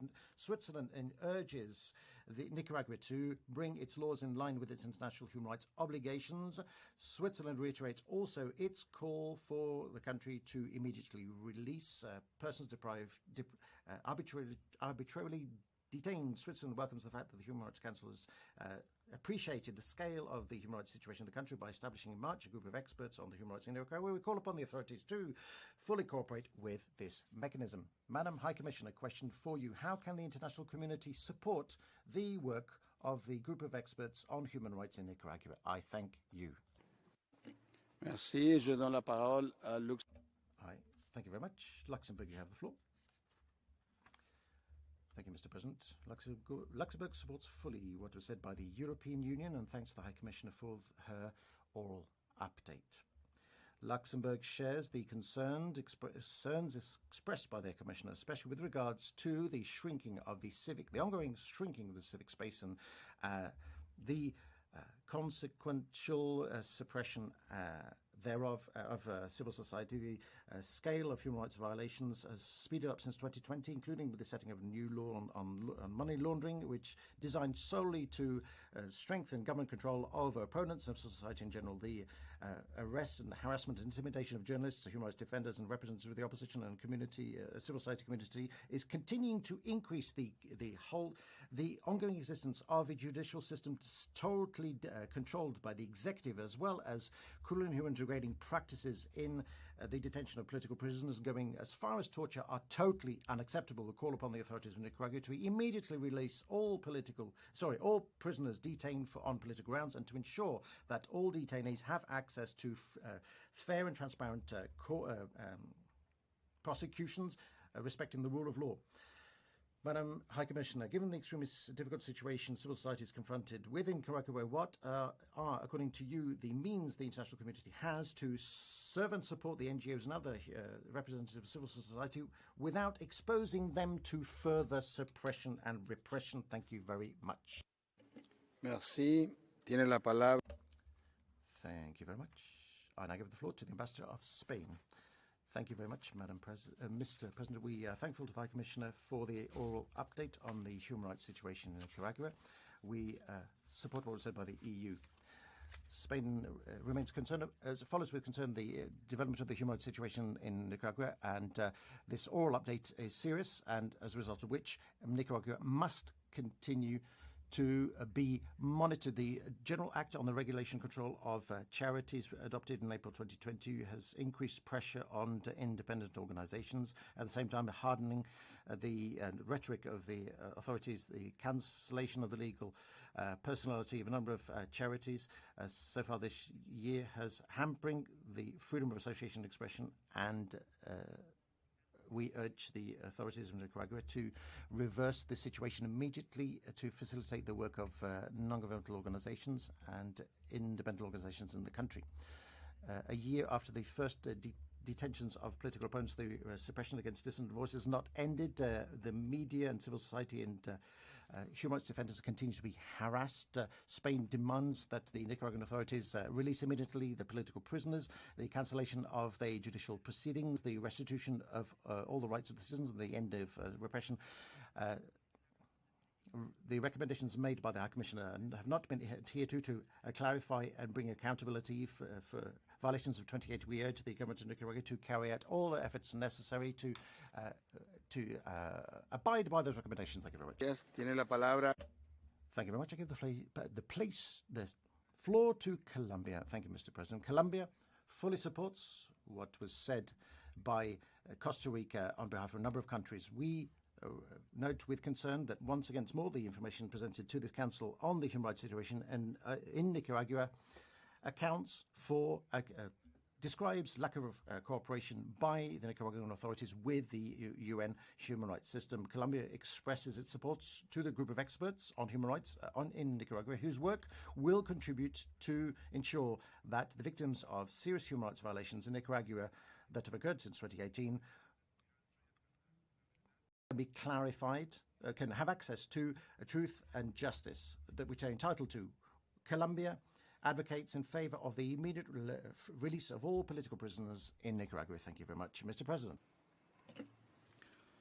Muchas gracias. Tiene la palabra. Thank you very much. I give the floor to Paraguay. Mr. President, Paraguay is grateful to the High Commission for the presentation of our oral update.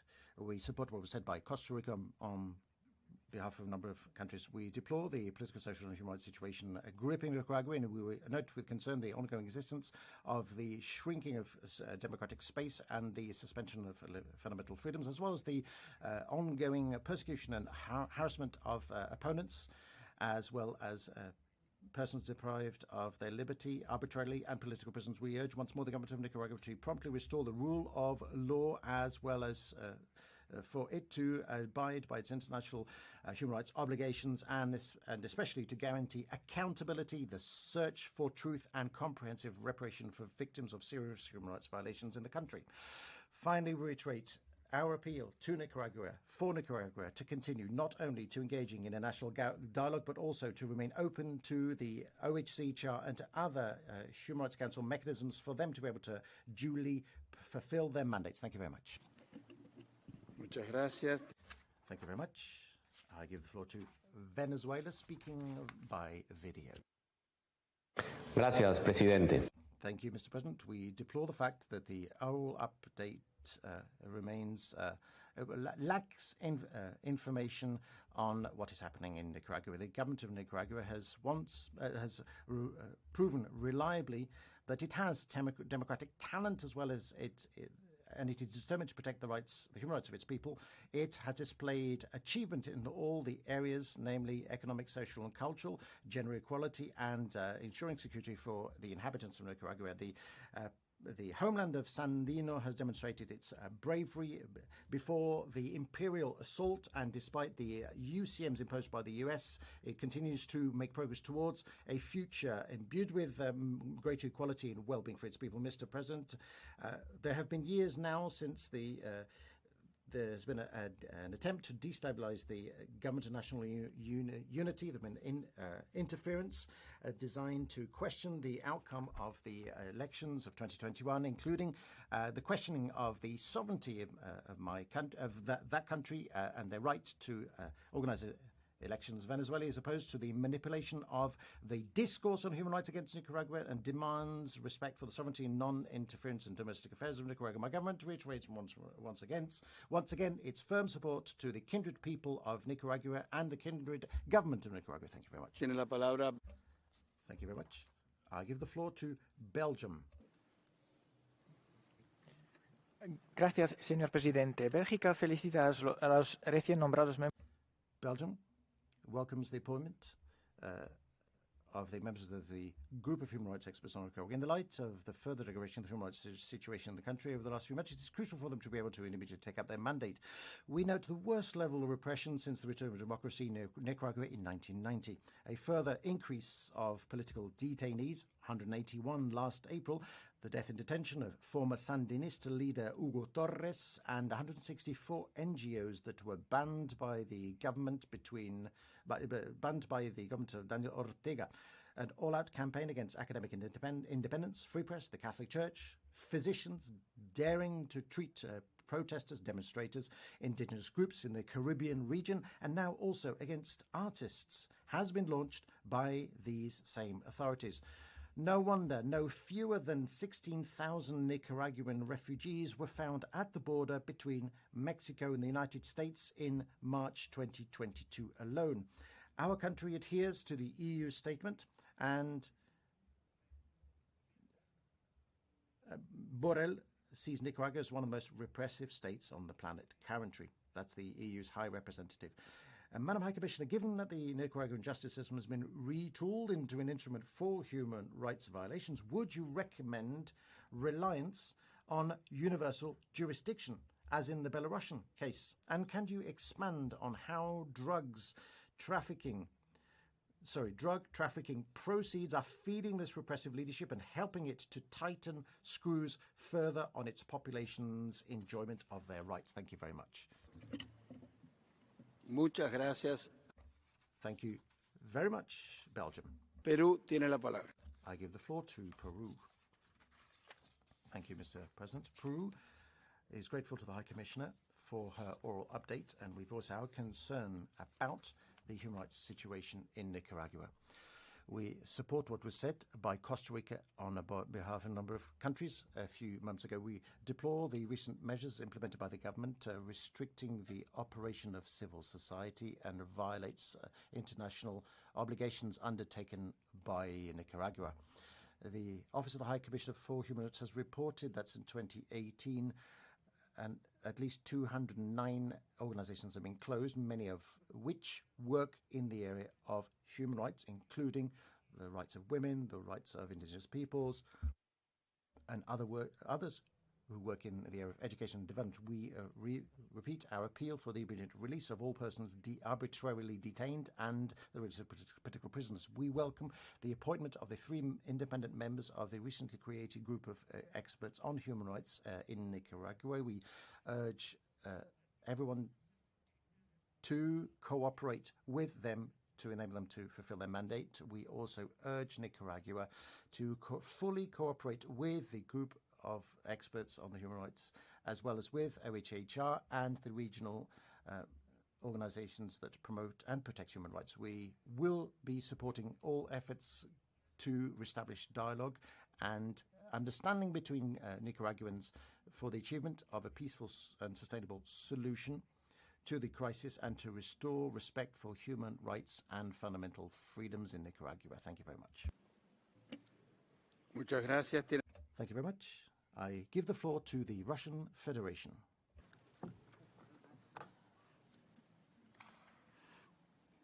Mr. President, Nicaragua pursues an independent foreign policy with a strong commitment to the right to its sovereign development. The authorities are taking consistent steps to improve democratic institutions. They're taking measures to provide social support to the population, including through healthcare, education, and strengthening food security. In this regard, we condemn the contrived criticisms leveled against Managua, as well as the unsubstantiated allegations on the human rights track.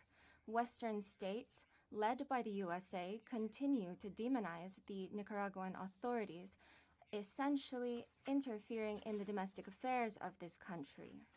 To do so, they are using their own sponsored civil society organizations and pseudo-independent media, which serve exclusively foreign interests. The goal is clear: destabilizing the situation and fueling internal political tensions. We categorically reject such an approach. We consistently advocate the resolution of internal tensions in Nicaragua by the Nicaraguans themselves, with the participation of constructively established political forces within the country. Thank you for your attention. Spasiba. Tiene la palabra China. Thank you very much. Mr. President, China respects Nicaragua's sovereignty, independence, and territorial integrity, and the people's right to determine their future. We appreciate the government for the efforts to promote and protect human rights. Some countries have imposed unilateral coercive measures against the country.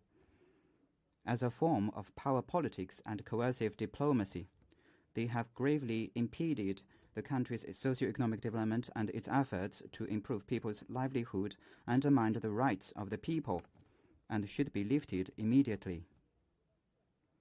China advocates that all parties should, based on equality and mutual respect, engage in constructive dialogues on human rights.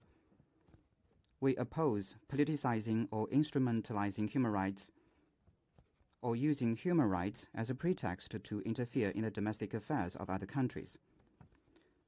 We firmly support Nicaragua's efforts to uphold its national sovereignty and legitimate rights and interests. We urge relevant countries to stop interfering in the country's domestic affairs in the name of democracy and human rights. Thank you, Mr. President. Tiene la palabra Uruguay. Thank you very much. I give the floor to Uruguay.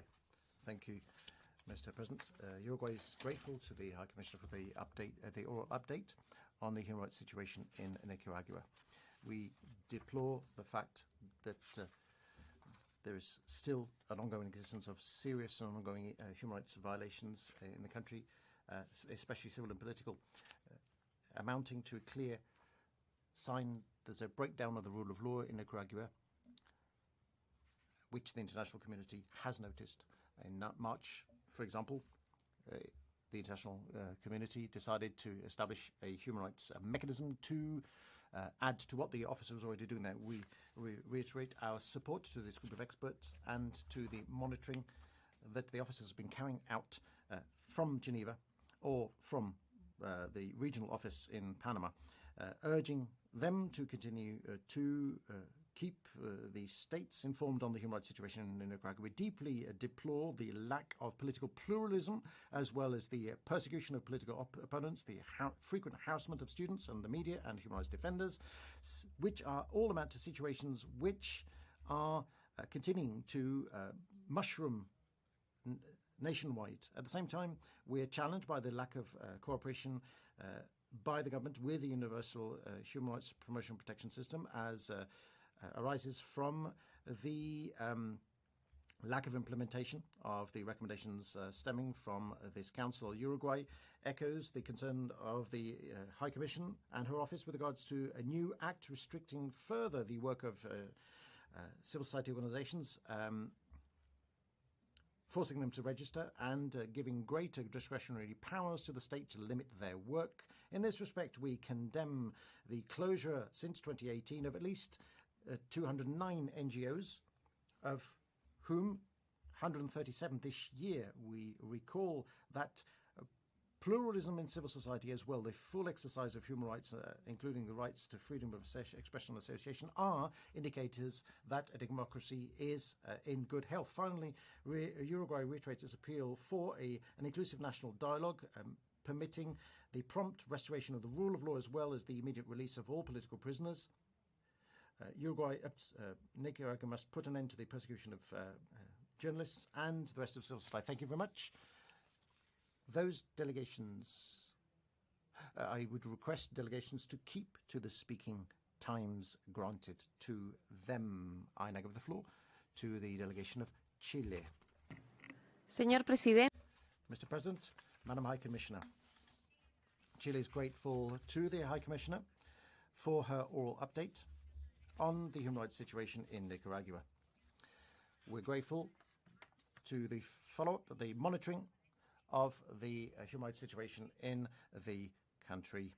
We deplore the lack of cooperation by the government of Nicaragua, and we appeal to Nicaragua to renew dialogue and constructive communication with the Office of the High Commissioner, granting it access to other organizations, including the Inter-American procedures and mechanisms. Chile supports the work of the High Commissioner, her office, and reiterates its concern about the human rights violations occurring in this country, and this since 2018, after elections which are neither fair nor free nor transparent. We reiterate our firm commitment to and solidarity with the people of Nicaragua and respect for their human rights. We appeal urgently for the release of the political opposition leaders and other political prisoners whose physical integrity is jeopardized today because of the conditions in which they're detained. We also reaffirm our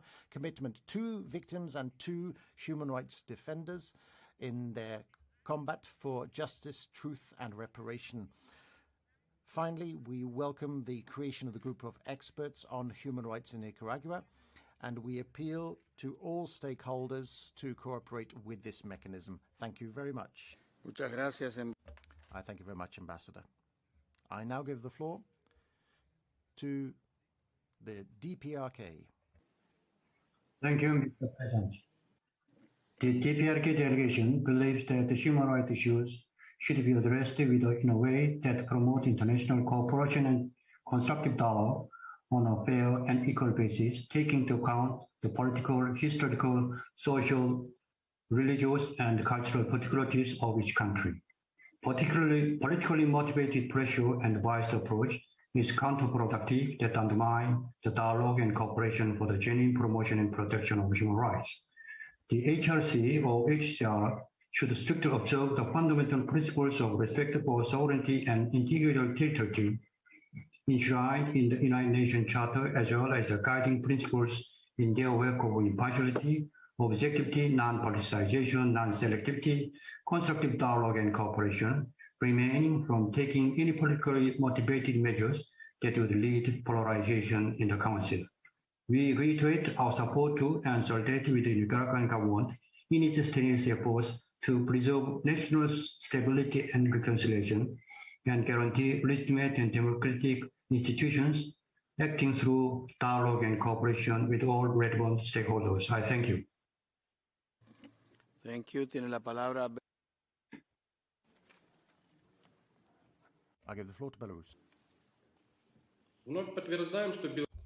We reaffirm that Belarus does not support the adoption of country-specific resolutions and the establishment of country mandates without the consent of the government of the states in question. We reiterate our disagreement with the unjustified discussion of the human rights situation in Nicaragua at the HRC. This country has no need for moralizing by the sponsors of Resolution 49/3, which was opposed by 27 states.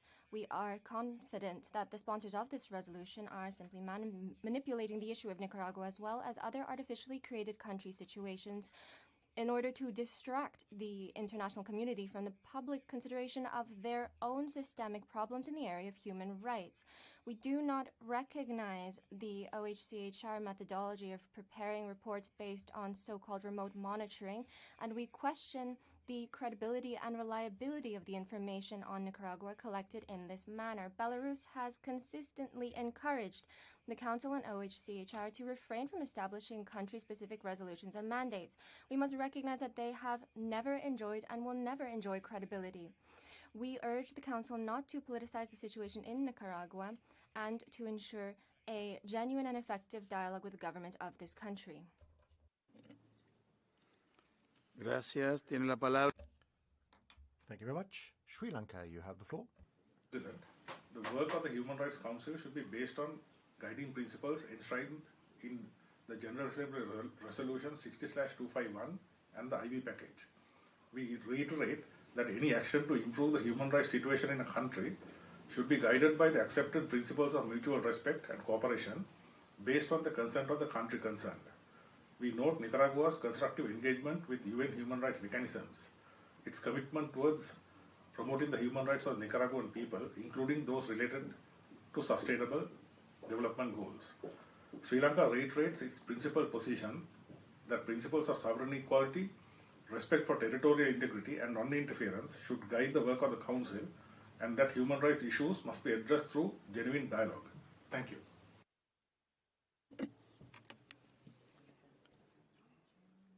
Gracias. Tiene la... Thank you. Georgia, you have the floor. Senor Presidente. Thank you, Mr. President. Madam High Commissioner and her office for the important update. We also note the appointment of members of the group of human rights experts on Nicaragua. Ladies and gentlemen, Georgia remains alarmed over the deteriorating human rights situations in Nicaragua.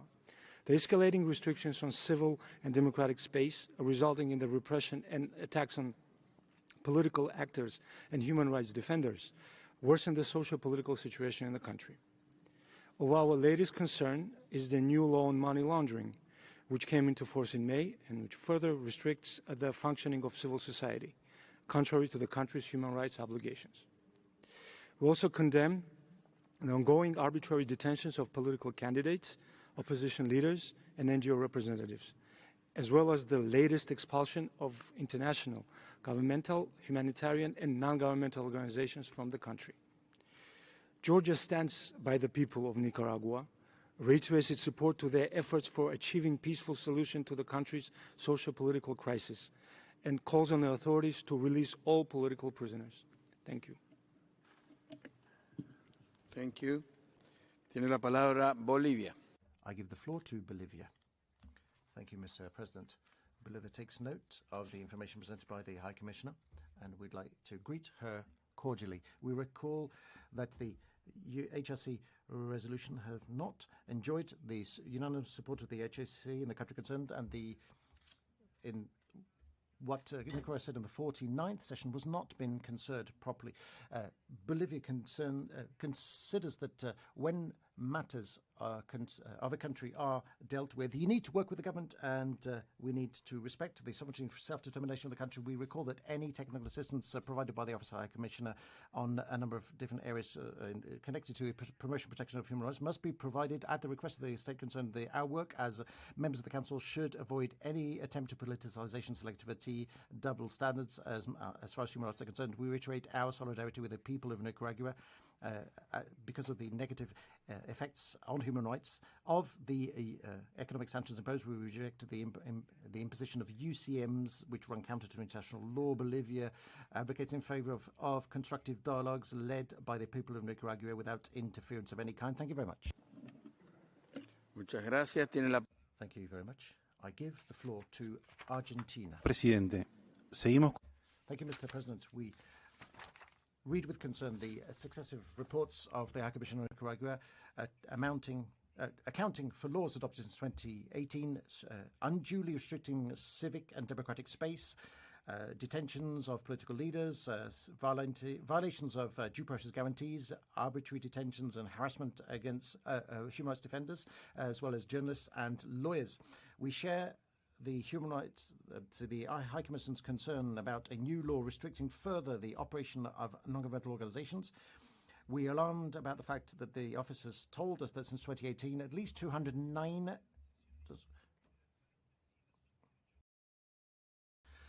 a great number of NGOs have been closed. As recommended by the High Commission, it's crucial that the authorities cease undue cancellations and restore the political the legal personality of all organizations, political parties and media that have been arbitrarily closed. We urge once more the government of Nicaragua to restore public freedoms and rights and the rule of law, and to tailor its national law to its international rights obligations. We reiterate also our appeal to Nicaragua to make progress in an inclusive national dialogue which takes into designed to bring about a peaceful and democratic solution to the multidimensional crisis gripping Nicaragua. We also urge Nicaragua to fully cooperate and allow access of OHHR staff to the country and other mechanisms with the Council, including the new group of experts, for them to be able to duly fulfill the mandate. Thank you very much. Tiene la palabra. Thank you very much. I give the floor. Thank you, Mr. Chair. Syria rejects politically motivated initiatives that do not enjoy the approval of the concerned countries and that use human rights as a pretext for interference in domestic affairs and to target the legitimate governments with UCM's economic blockade that lead to worsening the humanitarian, economic and living conditions. We commend the efforts deployed by Nicaragua to promote human rights according to their own national priorities based on the right to health, development and education. We also commend Nicaragua's efforts to combat poverty and the impact of UCMs, especially under the COVID pandemic, as well as the measures taken by this government to achieve national reconciliation and unity. We reiterate our objection to this discussion that does not give due consideration to the information presented by the concerned country. Thank you. Shukran. Tiene la palabra Yemen. Thank you very much. I give the floor to Yemen. السيد الرئيس استمعنا إلى تقرير مفوض. Thank you, Mr. President. We, with interest, have taken note of the report of the High to reestablish political, social, economic stability in the country. We commend its commitment to respect and promote human rights of the Nicaraguan people and the development programs aimed at improving the situation of the citizens in the areas of education, health, housing, and combating poverty. We call on the international community to support the Nicaraguan government and to provide the necessary technical assistance for the country to be able to overcome the economic and social challenges it is facing, and so that it can meet its human rights obligations. President, Yemen expresses its satisfaction with the cooperation between the government of Nicaragua and the Office of the High Commissioner, and we call on all states to support Nicaragua's efforts in order to reestablish peace and national reconciliation. Thank you. Shukran. And I give the floor to the United Kingdom. Thank you, Mr. President. The United Kingdom is grateful to the High Commissioner for an oral update on the human rights situation in Nicaragua. The UK is deeply concerned by the grave lack of respect for democracy, human rights and the rule of law in Nicaragua. Under President Ortega and Vice President Murillo, the Nicaraguan authorities are repeatedly and systematically violating international human rights and are failing to live up to their own country's constitution. The international community has a duty to hold the Nicaraguan authorities to account for their actions.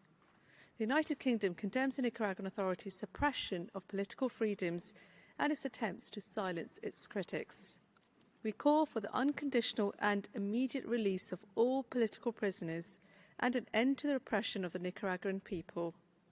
The UK is seriously concerned at the Nicaraguan authorities' failure to cooperate fully with international human rights bodies.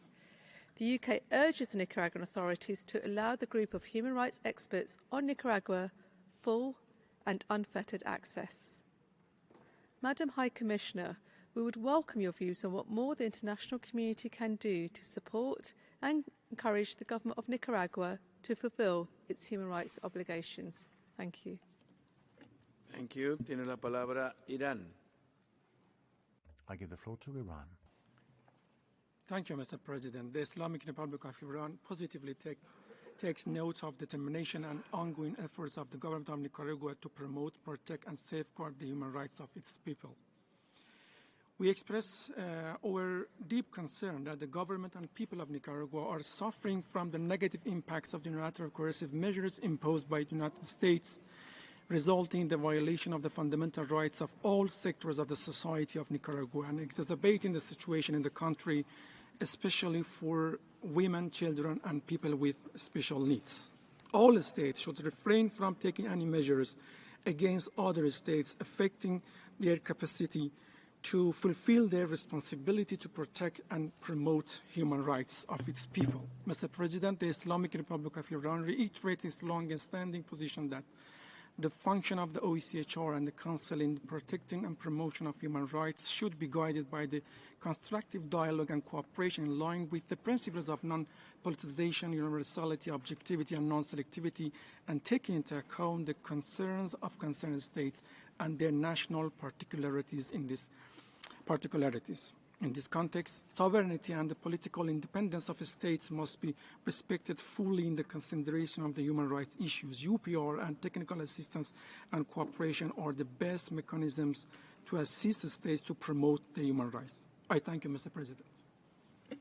Thank you, and I give the floor to the United States of America.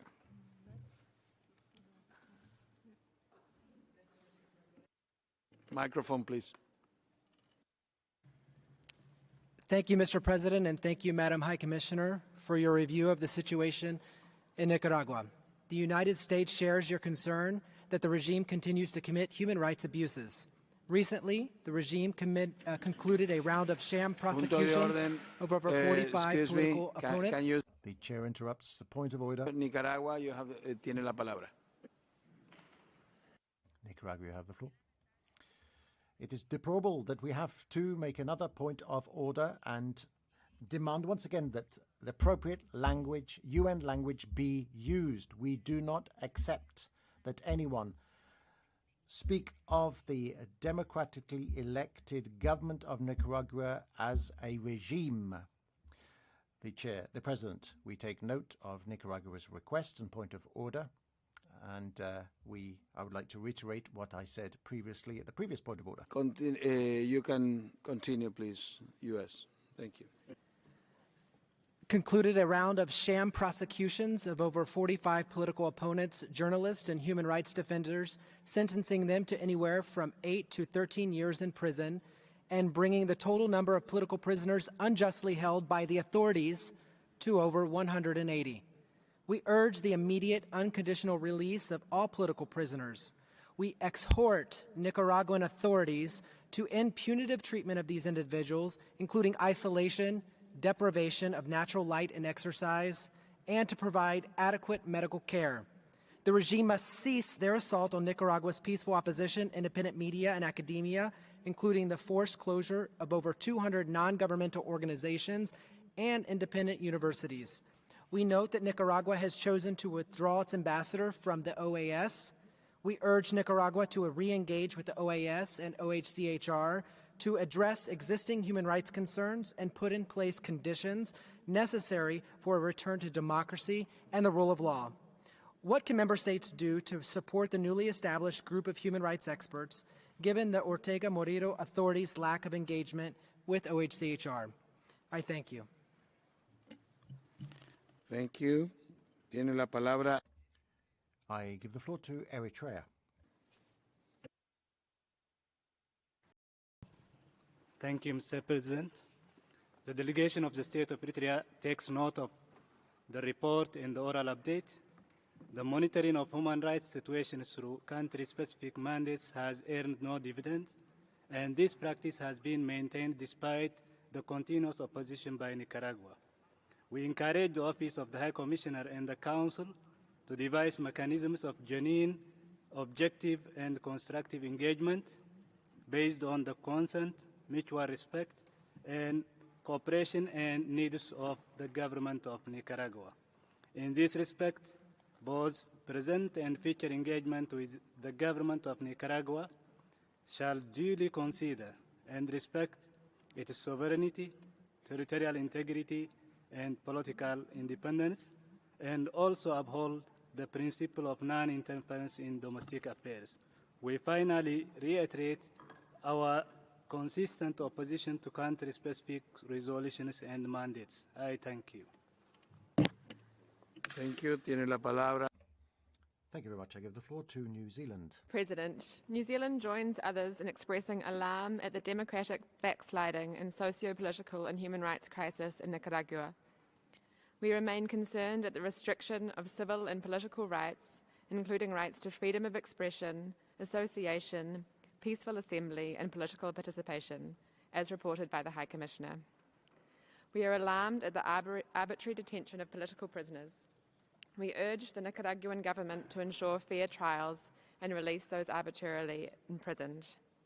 We express concern over the forced closures of civil society organizations, many of which were supporting political and women's rights and the rights of indigenous peoples. Nicaragua's continued failure to respect its international human rights obligations, including the failure to submit periodic reports to human rights treaty bodies, remains a concern. We strongly encourage Nicaragua to cooperate with international and regional human rights mechanisms. We welcome the appointment of the 3 members of the Group of Human Rights Experts in Nicaragua and support them as they execute their mandate. Madam High Commissioner, what do you see as the next steps for the work of the Group of Human Rights Experts in Nicaragua in helping to improve the right to freedom of expression in the country? I thank you. Thank you. Tiene la palabra. I give the floor to the American Organization of States via video. As President of the Inter-American Commission for Human Rights, I am grateful for this opportunity to address the serious situation gripping Nicaragua. Since 2018, we have been documenting the political, social and human rights crisis in the country, the serious violations of human rights and the gradual breakdown of the rule of law. This crisis is getting worse because of the concentration of power in the executive, as well as the de facto state of emergency and impunity. Furthermore, there's an atmosphere of repression, there's closure of democratic space, the prohibition of demonstration, the closure of media, and arbitrary detention of opposition leaders, as well as candidates for the 2021 elections, in which the current government remained in power. Just in 2022, at least 300 organizations for civil society, as well as foundations, universities, feminist associations and medical associations were cancelled, and the church was persecuted. Furthermore, the authorities are preventing activists, human rights defenders and public sector civil servants from entering and leaving the country. Since we express our solidarity with the people of Nicaragua, with over 170 political prisoners who remain detained in conditions which run counter to human dignity, including the elderly. We urge Nicaragua to release them immediately. In this context, we remind the countries of the region that there is a pressing need to implement all treaty tools to reestablish human rights and democratic institutionality in Nicaragua. Thank you. Muchas gracias. Tiene la palabra. Thank you very much. I give the floor to Saudi Arabia. شكرا السيد الرئيس. لقد أخذنا علما بإحاطة المفوضة السامية بشأن. We have taken note of the report by the High Commissioner on the human rights situation in Nicaragua. We appreciate the efforts made by the government to promote and protect human rights, and we commend the cooperation of the Nicaraguan government with the High Commissioner for Human Rights. President Excellencies, the delegation of Nicaragua has underlined in their statement the scope of the situation, but also the challenges their country is facing. We highlights the need to support them when confronted with these challenges so that they can better improve the human rights situation in the country. My country has always called for constructive dialogue and has said that it plays a role in practices that promote human rights. We emphasize the importance of the report, that we highlight that it is important that the report use impartial, unbiased information. We confirm that human rights requires dialogue and cooperative and constructive cooperation with the state in question, and the country could benefit from support in its work. We highlight the importance of the principle of universality, objectivity, and non-selectivity in order to avoid the politicization of the human rights situation. Thank you. Shukran. Y tiene la palabra. I give the floor to Australia. Thank you, Mr. President. We thank the High Commissioner for her oral update. We are deeply concerned by reports of gross human rights violations in Nicaragua. Nicaragua must promptly and impartially investigate widespread human rights violations and ensure accountability for perpetrators. The human rights situation in Nicaragua continues to deteriorate dramatically.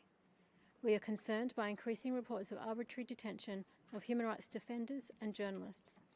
We urge Nicaragua to cease attacks and harassments against journalists, political activists, and human rights defenders.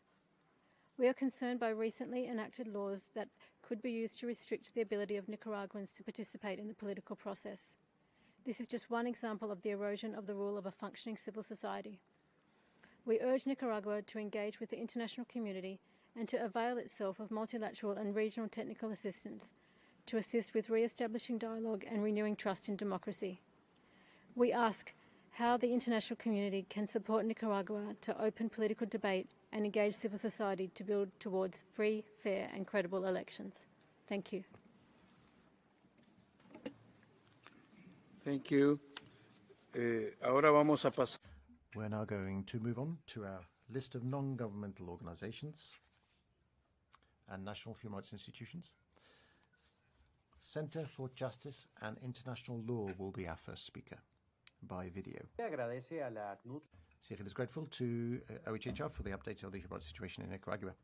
Since the last discussion that this council had, the regime has continued to shrink civic space with the cancellation of over 440 civil organizations and the criminalization of activists and figures of the opposition detained arbitrarily during the 2021 elections with prison sentences of 13 years and being barred from office. The 190 persons who are still deprived of liberty for political reasons continue to be detained in inhuman conditions and receiving physical and psychological torture. We highlight the situation of 18 political prisoners who are suffering major restrictions on their right to health and preventing from having contact with their children and exposed to sexual torture. The persecution of human rights defenders continues to occur recently through budgetary restrictions to universities that disagree with the government, digital access, etc. Given this landscape, we urge this Honourable Council, as well as the special procedures stemming therefrom, to coordinate everything they can do to support the mission of the group of experts who will be investigating the serious human rights violations in Nicaragua. Particularly, we urge them to continue to scrutinise violence and impunity against regional peoples and to investigate the forced displacement of thousands of Nicaraguans who have not been able to exercise their right to international protection in the various places they've fled to in Latin America, preventing them having access to economic, social and cultural rights. Thank you very much. I now give the floor to Réseau International pour les Droits Humains. Los jueces nicaragüenses son...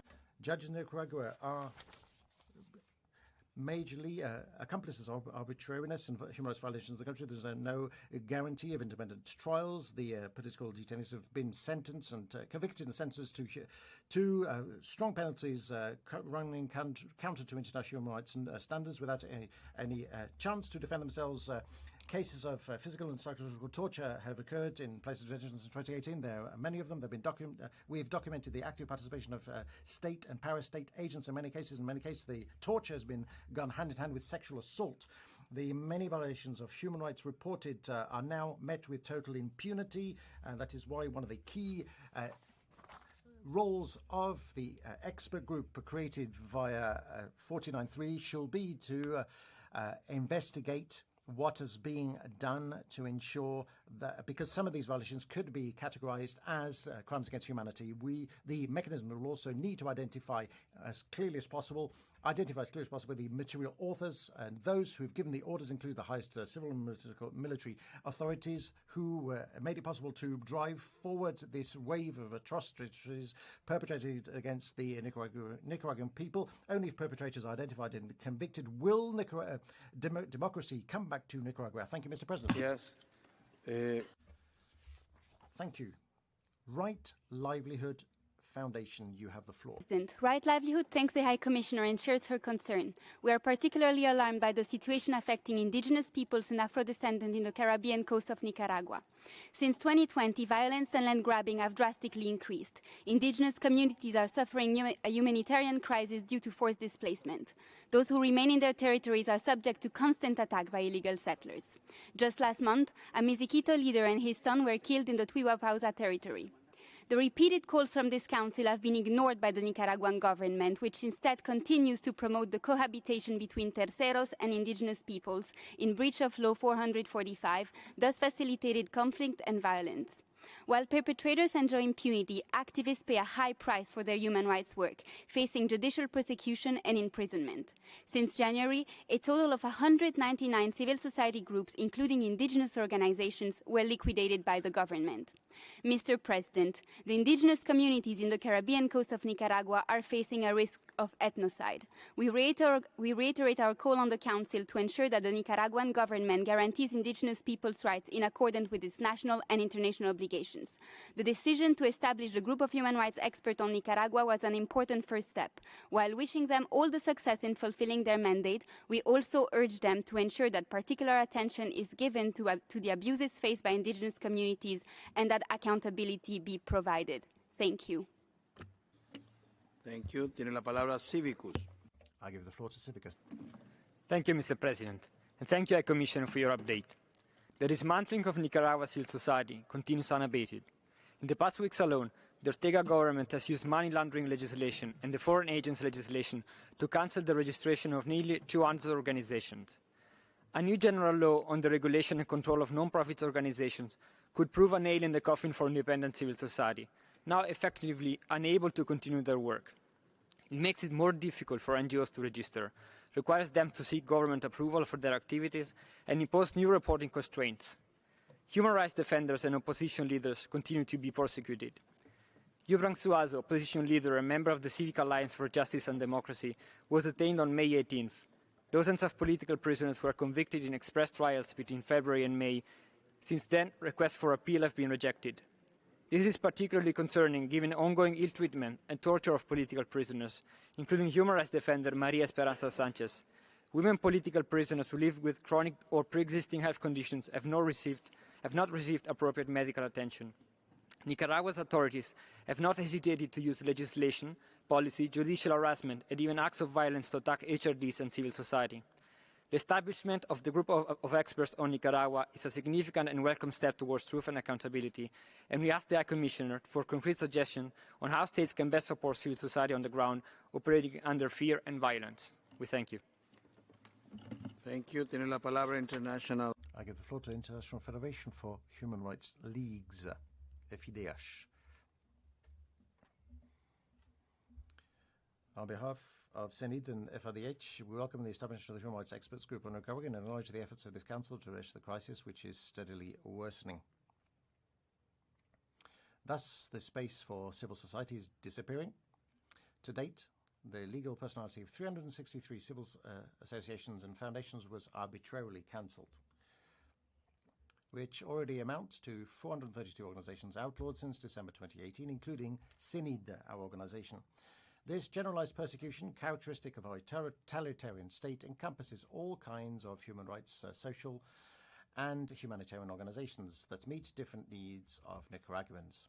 We cannot ignore the resurgence of persecution of the Catholic Church through the aggression of Monsignor Rolando Alvarez, Father Harving Padilla, and the setup and imprisonment of priest Manuel Salvador Garcia, as well as the situation of 184 political prisoners detained in subhuman conditions, suffering torture, cruel, inhuman and degrading treatment also. We call upon the Honourable Council and the Office of the High Commissioner for Human Rights to step up their efforts to achieve the immediate release of political prisoners and to provide their full support so that the group of experts can effectively devote itself to the fulfillment of its mandate. Gracias. Thank you. Advocates for Human Rights, you have the floor. Mr. President, the Advocates for Human Rights welcomes the oral update of the Office of the High Commissioner in Nicaragua, which share concerns about the arbitrary arrest and criminalization of political and social leaders, journalists, business persons, and human rights defenders.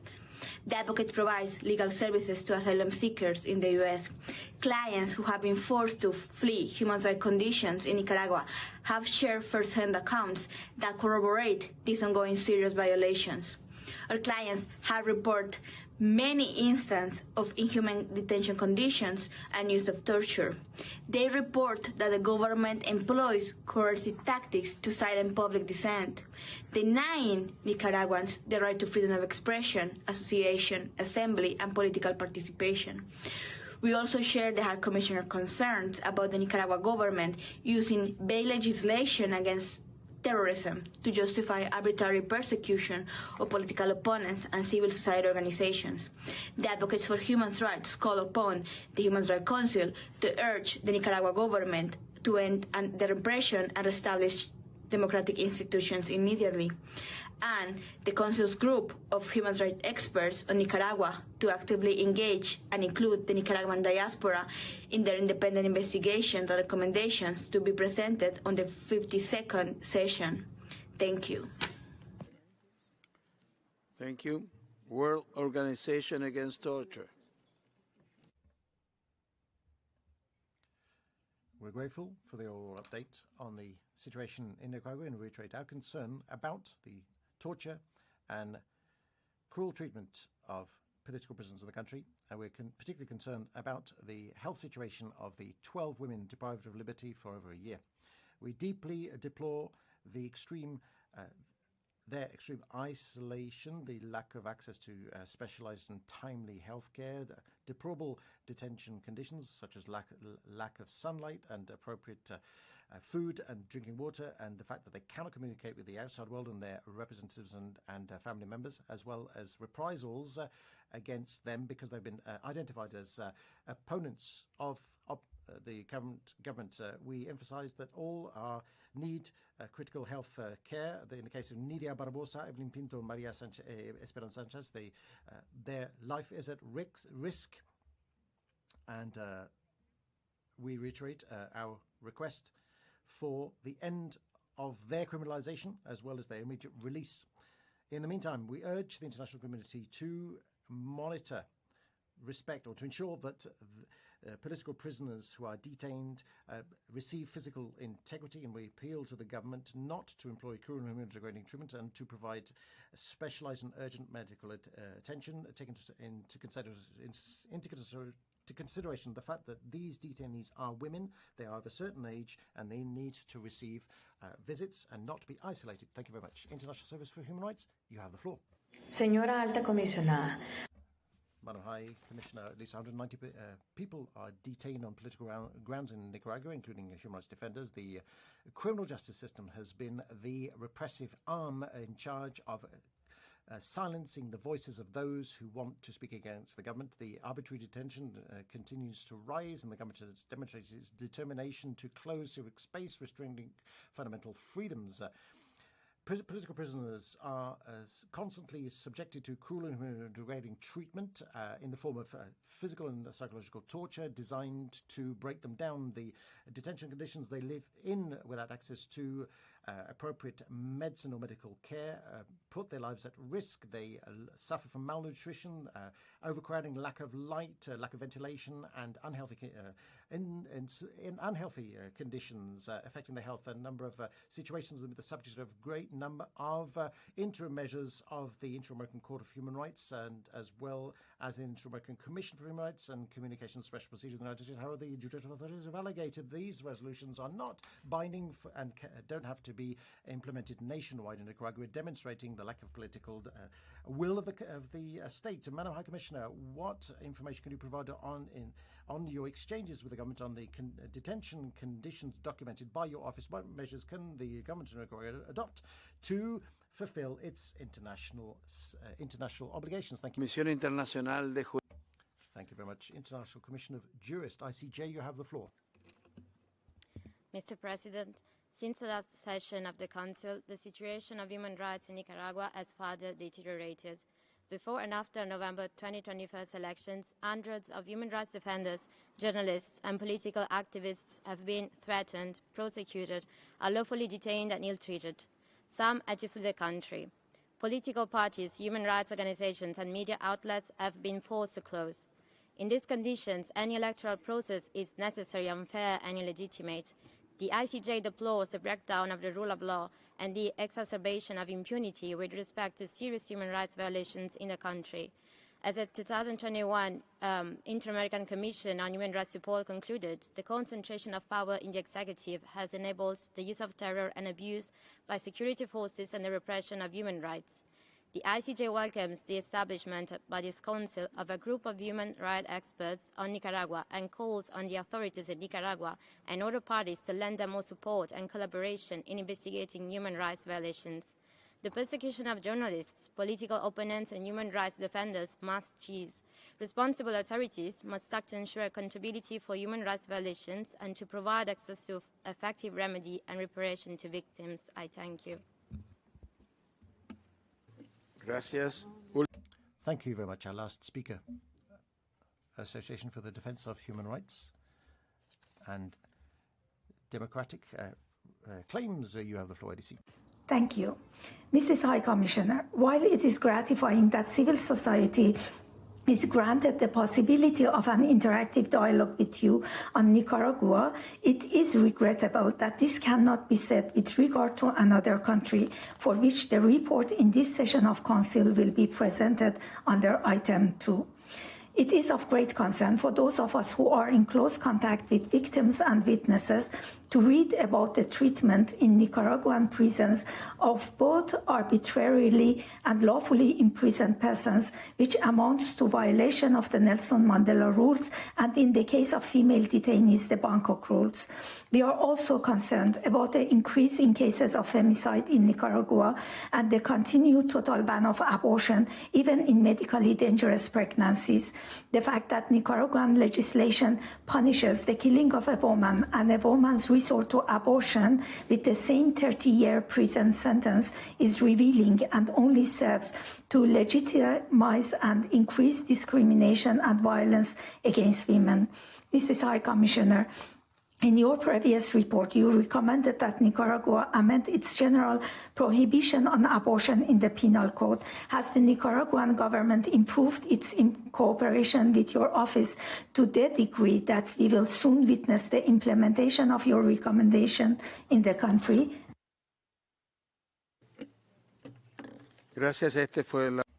Thank you. This was our last speaker. I would now like to give the floor back to the High Commissioner. President. Mr. President, Excellencies, I would like to thank you for this open and frank exchange during this interactive dialogue. The distinguished representative of Belgium may put a question on tools to assure accountability. In my previous reports, I recommended to the state of Nicaragua to carry out a reform of the justice system to guarantee its independence and impartiality and to ensure the victims of human rights violations since April 2018 could obtain justice, truth and reparation. This reform has not happened. Impunity exists still, and I am still concerned about the lack of separation of powers in Nicaragua. In these circumstances, the external accountability tools and mechanisms such as the universal jurisdiction exercised by the states could be a way to combat impunity. With regard to the question on drug trafficking and its links with the authorities, we have not been able to document this, and I cannot respond. With regards to the question of Luxembourg on support to civil society, as I mentioned in my conclusions, the current context in which civil society space is being restricted is essential that we continue to support organizations working in the country, and those organizations which, because of the current circumstances, are doing so from abroad. The international community must continue to pool efforts to support the government in finding democratic solutions to the social and political human rights crisis in Nicaragua, engaging in a frank and sustainable dialogue with the authorities. This council is an appropriate forum for. Therefore, I urge once again the government of Nicaragua to allow my office to have access to the country as other countries of the region do. With regards to the comment of Yemen on technical assistance to the government, my office has always been and will continues to be open to dialogue and cooperation with the government of Nicaragua to provide technical assistance to the government on a number of opportunities over the last 4 years. Sadly, these offers have not been well received. I would like to avail myself of this opportunity to reiterate this offer of technical assistance. My office can provide support for necessary reform to happen in the country, which the country needs, particularly in the development of public institutions such as the National Human Rights Institution, as well as the Office for the Procuratorship for the Defence of Human Rights, the Office of the Public Prosecutor, the Legislative Assembly, and the Judicial Branch of Government. With regards to the question of the EU on the work of my office on the Group of Financial Action of Latin America, GAFILAT, the office has taken a cognizance of the recommendations of GAFILAT in the identification by the government in the fourth report on its report of the fact that 1,797 charities could be vulnerable with regards to money laundering and funding of terrorism accusations. As I pointed out in my oral update since 2018, the state has cancelled the legal status of at least 450 organizations and has invoked breaking of legislative decrees as well as rules and regulations on money laundering and the financing of terrorism. I must add that in May, through my spokesperson, I spoke on these matters, also through the 5 mandates of the HRC. With the question of Iceland, I would like to reiterate that without the existence of a pluralistic civic space, we cannot speak of democracy in the country. In this line, the state of Nicaragua should restore the legal personality of all the organizations arbitrarily sanctioned, as I recommended in my previous report, and amend legislation which is regressive in nature, adopted in the last 4 years, which has been instrumental to cancel at least 450 organizations in the country. My office can offer technical assistance to Nicaragua to support the government in legislative reforms in line with international obligations and human rights commitments. With regard to the question put by Switzerland, New Zealand, and the United States on the support to the group of experts, the group was established pursuant to the last resolution adopted by this council in March this year to strengthen the efforts designed to bring about accountability for human rights violations committed in the country since April 2018. On the 24th of May, the President of the Council appointed 3 members in this group of experts who will be reporting in March 2023 to the Council in its 52nd session.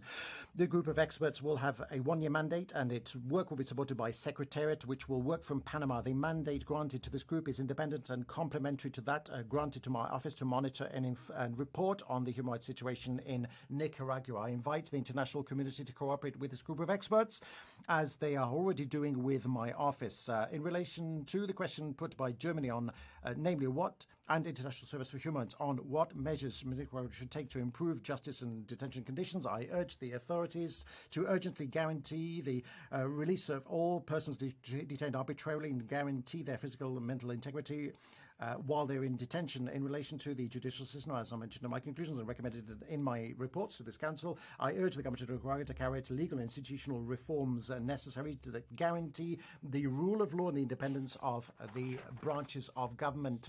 With regard to the question of ARC on the prohibition of the total of abortions since 2006, was my office has recommended to the state to amend its prohibition to make it compatible with international standards on sexual reproductive rights of women. This has not happened. In November last year, the Committee on Economic, Social and Cultural Rights made recommendations along the same line. With regards to the question put by Civicus, the best support by states to civil society, both within the country and abroad, is to maintain the issue of the deterioration of the human rights situation in Nicaragua on the international agenda. Currently, in the face of the restrictions of civic society, Nicaraguans cannot speak and they are more vulnerable. They need states to be their voice and to help them to overcome the crisis within the country, and to look at priority coordination and continuity. Mr. President, Excellencies, I've listened to a number of states and talk about the growing and worrying human rights situation deterioration in Nicaragua. To respond to the question put, the UK representative, the Australian representative, the best way for the international community, my office, to support the government in seeking for democratic solutions to the social, political and crisis situation in the country is by having a frank and sustainable dialogue with the government. It is crucial to provide provide technical assistance to the government and to follow up on the recommendations of my report, as well as to the recommendations made by the human rights mechanisms. These recommendations can serve as a guide in this urgent and necessary change, of course, in particular those designed to reopen the civic space by amending regressive laws so that people and organizations can come back and exercise their activities. It's also crucial to design and implement a comprehensive plan of action to bring about accountability and to ensure that it is inclusive and victim-oriented, and to include reform of the judicial and security sector, as well as a comprehensive package of measures guaranteeing access to justice and reparation. I reiterate the availability of my office to support Nicaragua in all the processes that are designed to improve the human rights situation in the country, contributing to providing technical advice and to mainstream human rights principles in the initiatives proposed in line with the Nicaragua's human rights international commitments and obligations. Thank you very much. I thank the High Commissioner very much. Says the President, we have come to the end of interactive dialogue. I thank you for your participation therein. We resume this afternoon at 3 p.m. to have the interactive dialogue on the grave human rights and human rights situation in Mariupol, followed by the presentation of the report on the human rights situation in the Islamic Republic of Iran, and the interactive dialogue with the independent expert on protection against violence and discrimination on the grounds of sexual orientation and gender identity. This meeting stands adjourned, namely the 8th meeting of the 50th session of the Human Rights Council. The